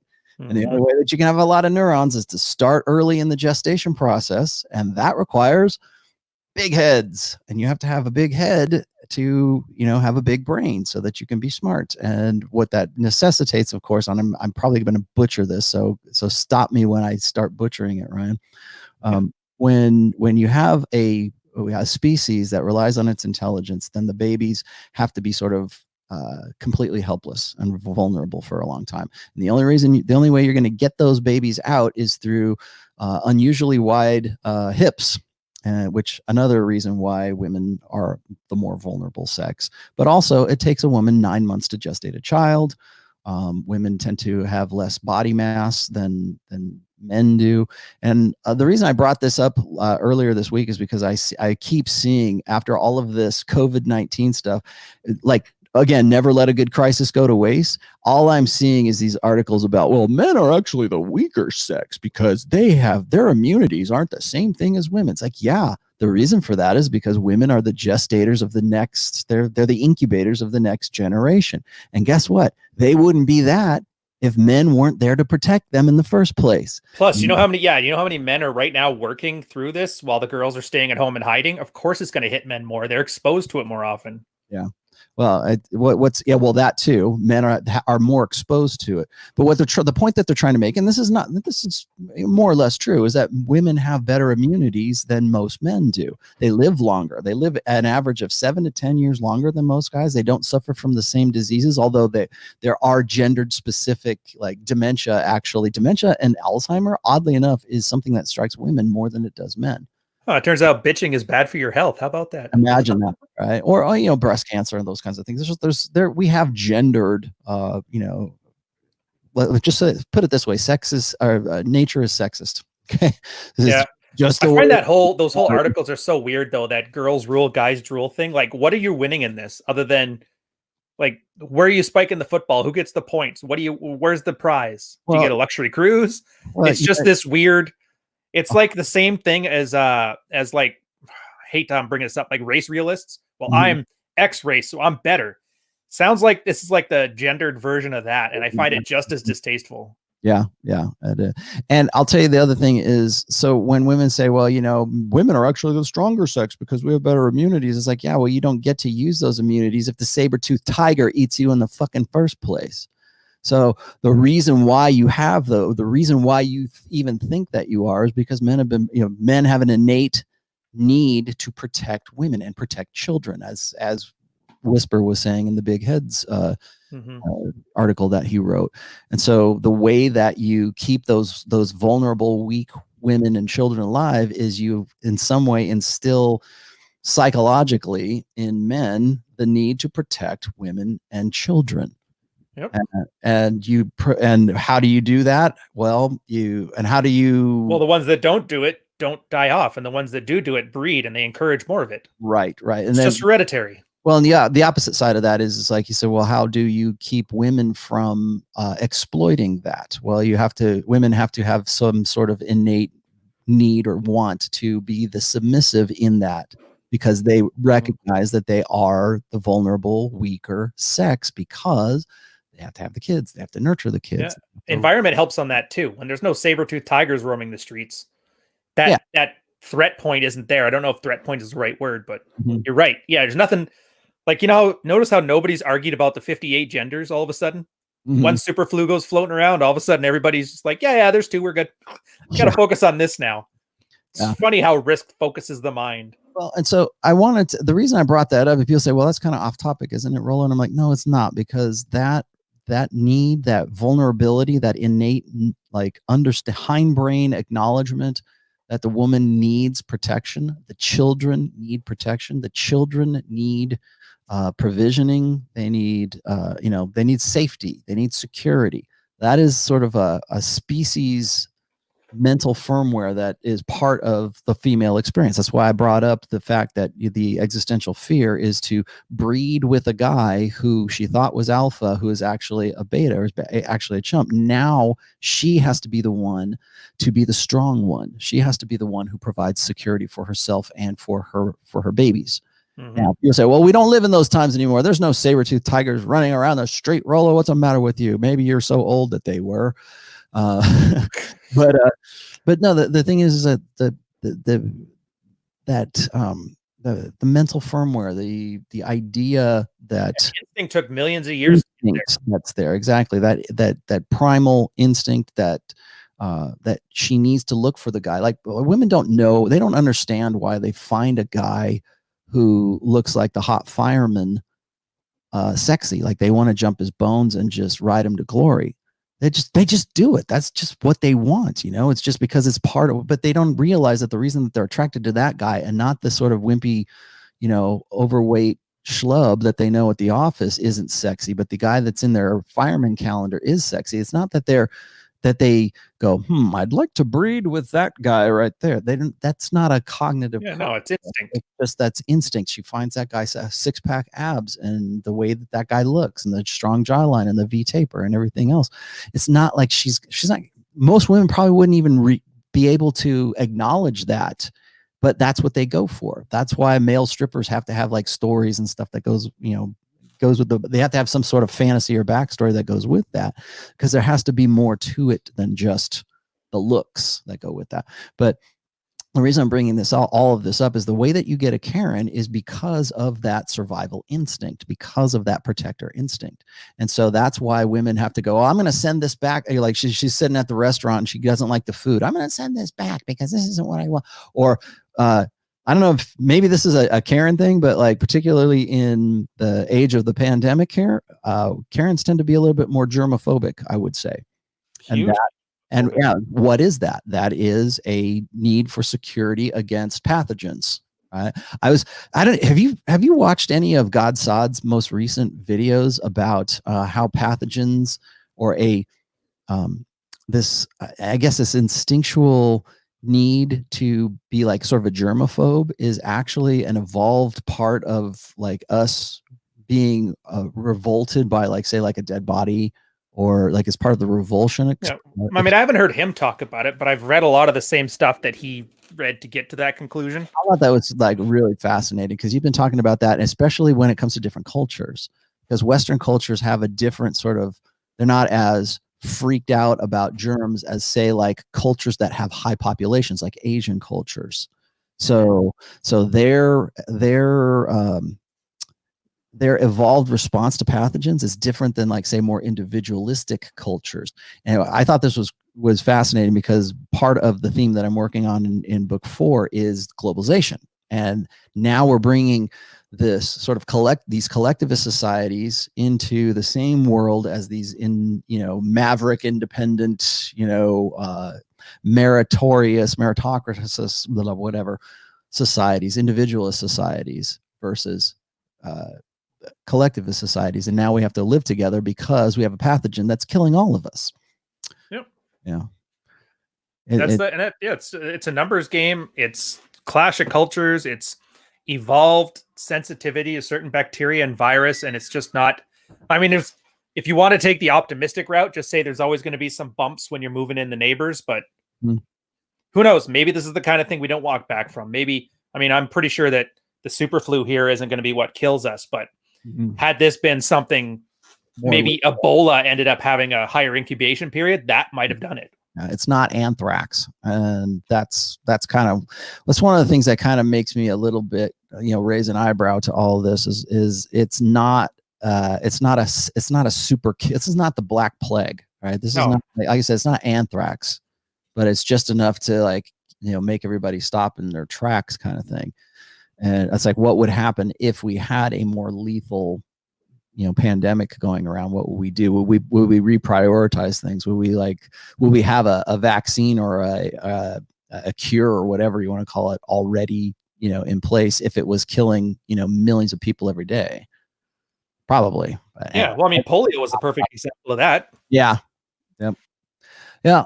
So let's see. I think I've got to all of my things today. I think we've pretty much covered the Karen dynamic. So yeah, and to be fair, I'm going to go on the record saying I'm not pro Karen. I'm very anti Karen.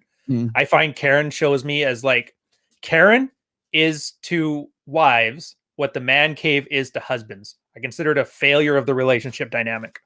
Yeah, exactly. And I think that I think we're a little bit more sensitive to this right now because we're in a lockdown and we sort of have to realize that, it's now you're stuck with her. Yeah. Well, last week I did a show on hobbies, like, are your hobbies killing your game? And of course I'm being a little bit facetious in that because I think. Was that the one where you were saying that you and Henry Cavill were both having fig painting parties? We should. I would do it. I would totally do that with Henry Cavill. No, man crush. No, I just thought it was cool that he painted miniatures like I do. No, but I was just gonna say is that the reason why I did that was I think that a lot of guys now we're in week 7, I think, of the quarantine and the lockdown, and you've been in that, I guess, your apartment or wherever you live with your girl for 7 weeks now. I've been here with 3 women. My mother-in-law, who's in the mother-in-law unit. Oh, but that's fine. I guarantee she acts on her best behavior around you. Oh yeah. And my daughter's here because the school's shut, and my wife's always here. So, yeah. But that's how I know, by the way, that Karen is not a permanent situation, because my mother-in-law is the same way.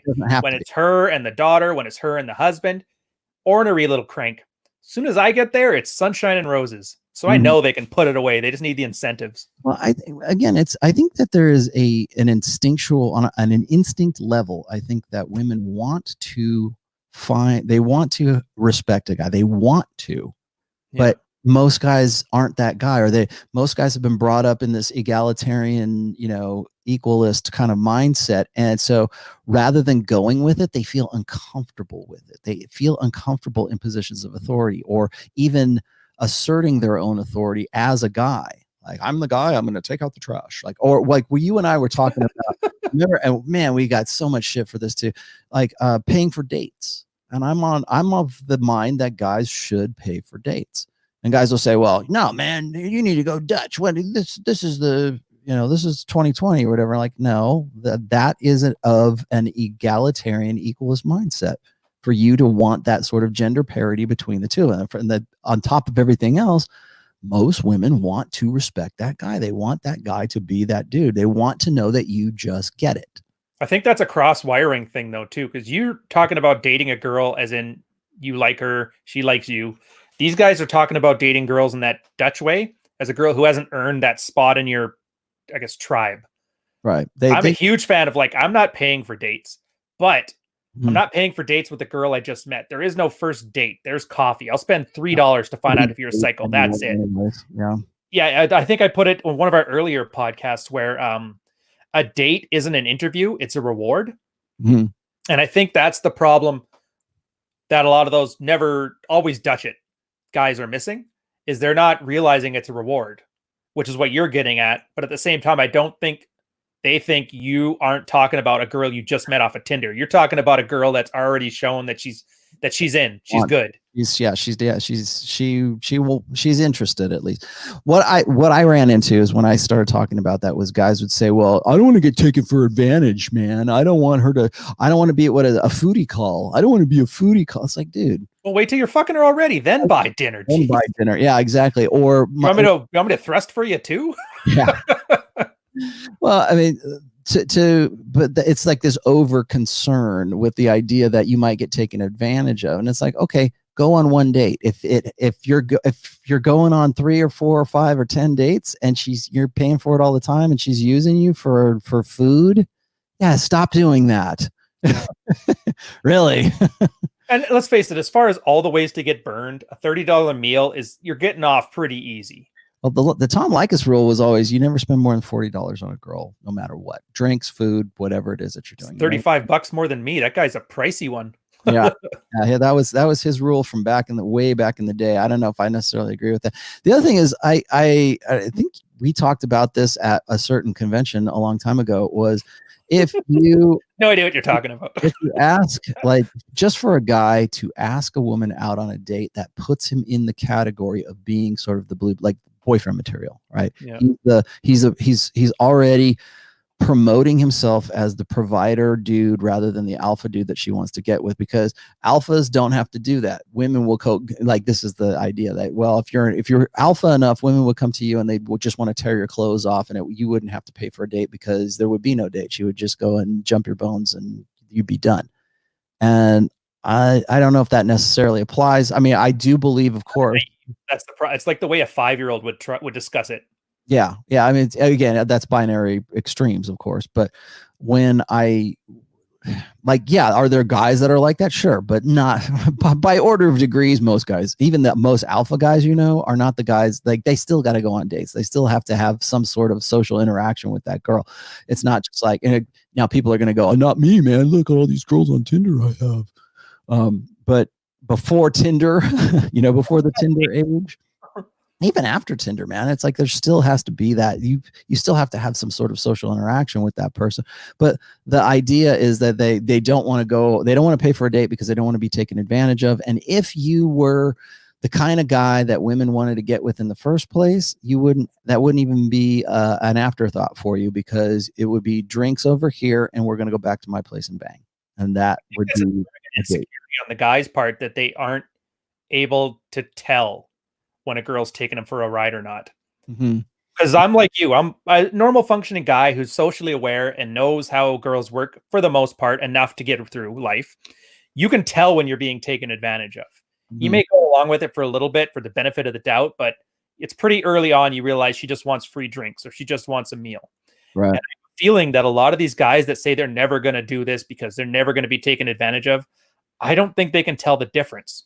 Which is weird, because those are also the exact same guys that cannot stand the idea of game, which implies, yeah, you could learn it, but because you don't know it right now, you're somewhat deficient. And I think it's this big convoluted ego defense mechanism where now they make these hard and fast binary rules that just don't map to the real world, because they don't like the idea of they're not perfect just the way they are. And it's funny because now that I've taken that framework, when I hear these guys ranting at me about it, it makes it much more amusing to watch these conversations. And I don't know if I necessarily agree with this. Man first says, if a girl doesn't find you physically arousing enough, she still put you in the alpha fucks box and get her sexual best, and you get her sexual best, I guess. Or will it just be transactional? By definition, no. The whole definition of alpha is it's sexually desirable. So if she doesn't find you sexually desirable, the word alpha's got nothing to do with the dynamic. There has to be arousal. There has to be arousal in it, no matter what. Now, like, guys will say, well, then I'm doomed. I'm never going to be sexually arousing. Well, get yourself sexually arousing. And then the other thing is a lot of guys they think that they're doomed, but remember, it's by order of degree. Yeah. Look at this.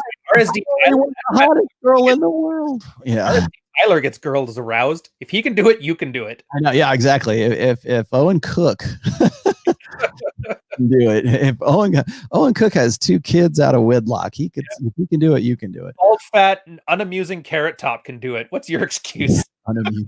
I love it. How do you do? How is your life thing where it's like, I'm not as funny as Carrot Top? How is that like that's my peak? I don't mean to crap on him, but I kind of do.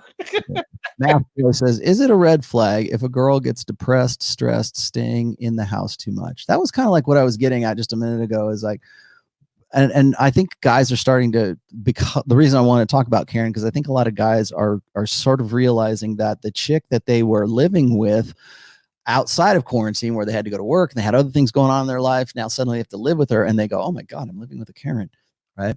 And I think that a lot of guys are also finding out that a lot of the girls, a lot of the women that they're with don't have much value to them beyond, the basics, beyond maybe just having sex with them, beyond the real damage of the virus. Yeah, the real well, it's like I was talking about hobbies last week, and I'm like, most women don't have hobbies. They don't have passions. They don't have, like that's how you get a Karen. What the reason why a Karen is the way she is because she got everything she wanted.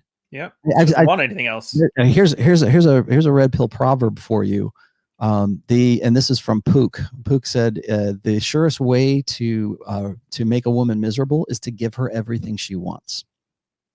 And now, what do you think the first response out of women's mouth and like mangina men's mouth is going to be? They're going to argue it, of course. Yeah. Why wouldn't people want everything? I don't have everything. I want everything. I would want to get everything. It's like if you've never had everything, of course you're not going to know that.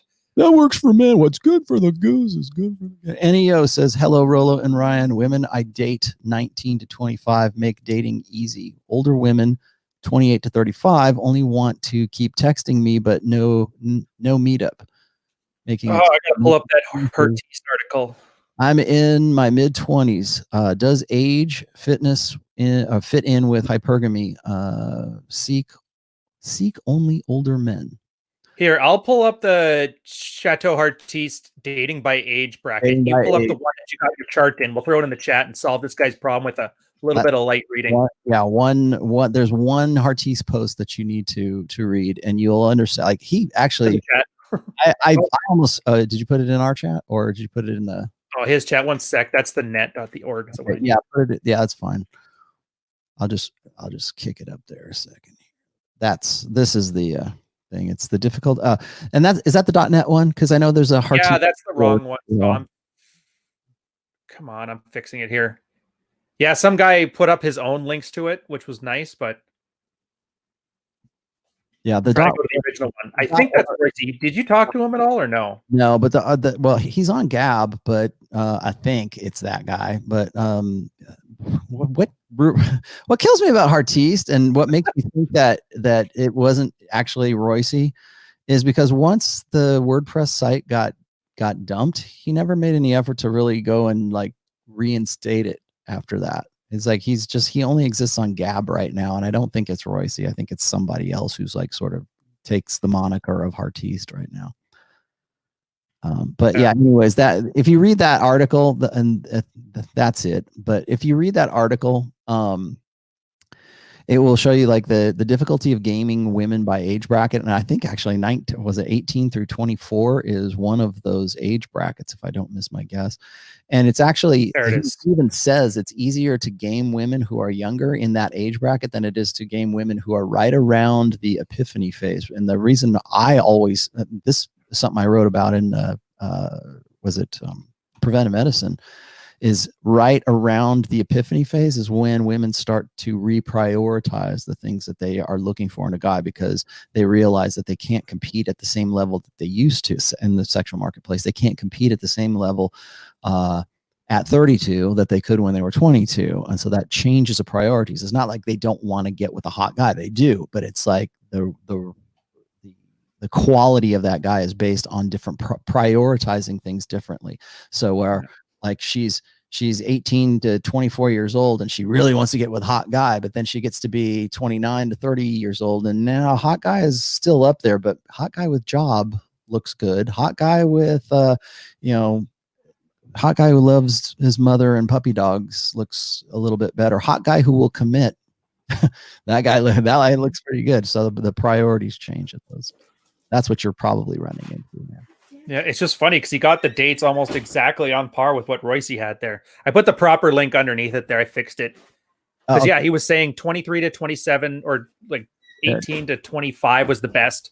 And then like the mid-20s was the hardest girls because they're at their peak and they know it.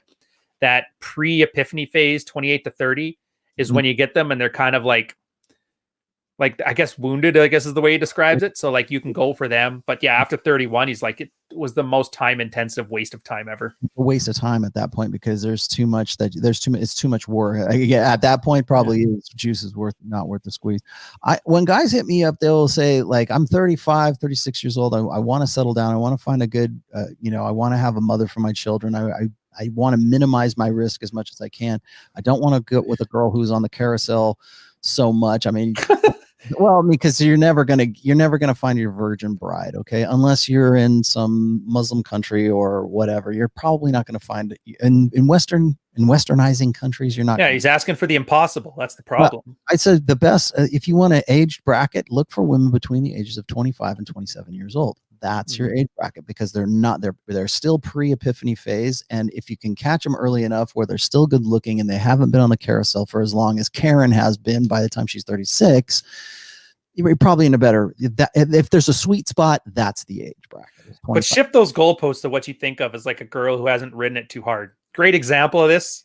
I don't know if you watch PewDiePie at all. Once in a while.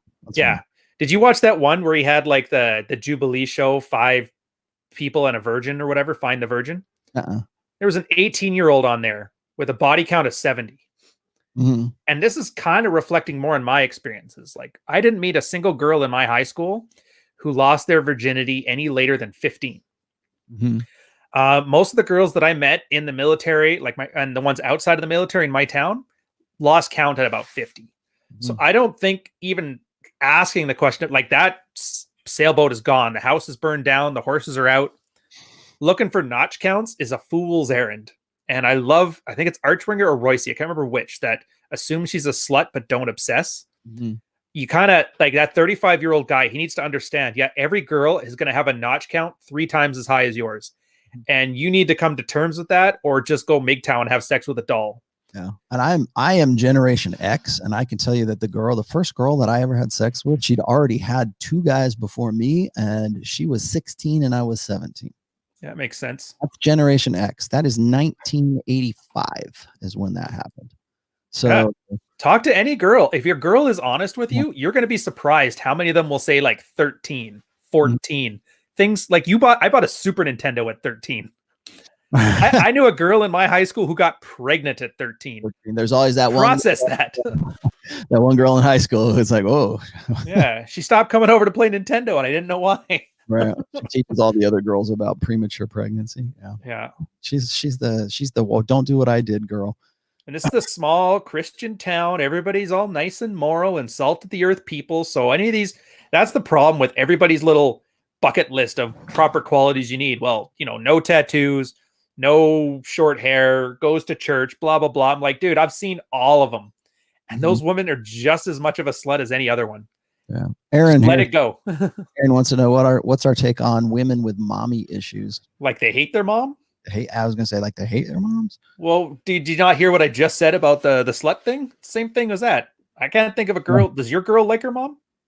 Oh yeah. Well, she lives here. Yeah, that's not what I asked. Oh yeah. Well, maybe not. I'm sure she loves her mom, but does she like hers? Because I don't think mine does. I don't think that they would be hanging out together as friends if they weren't related. To say that. So I'm lumping that in with it's not a bug, it's a feature. But like I can't really say the same thing about like my dad either. Like I mean, I love my dad a lot, and I thought he did the best he could, but like if I didn't know who he was and I was his age, I probably wouldn't have hung out with him. And that's just, I don't know, maybe that's just me. Maybe it's, like what guys, like what guy or girl is really going to say, oh yeah, I would totally like, I don't know. Maybe, I don't know how I feel about that honestly, because I think my daughter loves my wife and is really good friends with her. And I think they would still be friends. Really? If they weren't related. I think it might be a generational thing, honestly. I don't know. It's hard to tell. I guess it's one of those questions you can never really know. I can't really, I can't really answer like yes or no on that one, because I think it might be a little bit more subjective. But like when I have met, I've met women who definitely had something going on, like a sort of a love-hate relationship with their moms. Hell, the BPD girl that I was with was definitely, she was very like crazy, ran in her family. So I honestly, I think the BPD came from mom, and I don't know what happened. It seems to me like it sort of runs, maybe it's an experiential kind of thing, but it might be a lifetime thing too. Cause I know my sisters and my mom didn't get along for the longest time, and then they started later on. Yeah. Yep. So I don't know. All right, we're coming up on 2 hours here. So plug your book. I definitely want you to let everybody know what's going on with your new publication of your book. One. Yeah, I'm psyched about it. It's been a year in the works. Anybody who's been subscribed to the newsletter, I've been basically writing it to them every day for a year. Went back to the drawing board, went through 3-4 revisions, got something together. The plan was, I liked Neil Strauss's The Game, but it was too much story, not enough information. I liked Bukowski's Women, but I didn't like the idea of a 50-year-old degenerate telling stories that didn't really relate to me, being how I wasn't from the 1970s or 60s. I liked Jordan Peterson's 12 Rules for Life, but I found him naive. So ideas, I kind of took the parts of each one of those books that I liked and I put it together in a book. And what I say is like 15 stories from a decade of pickup.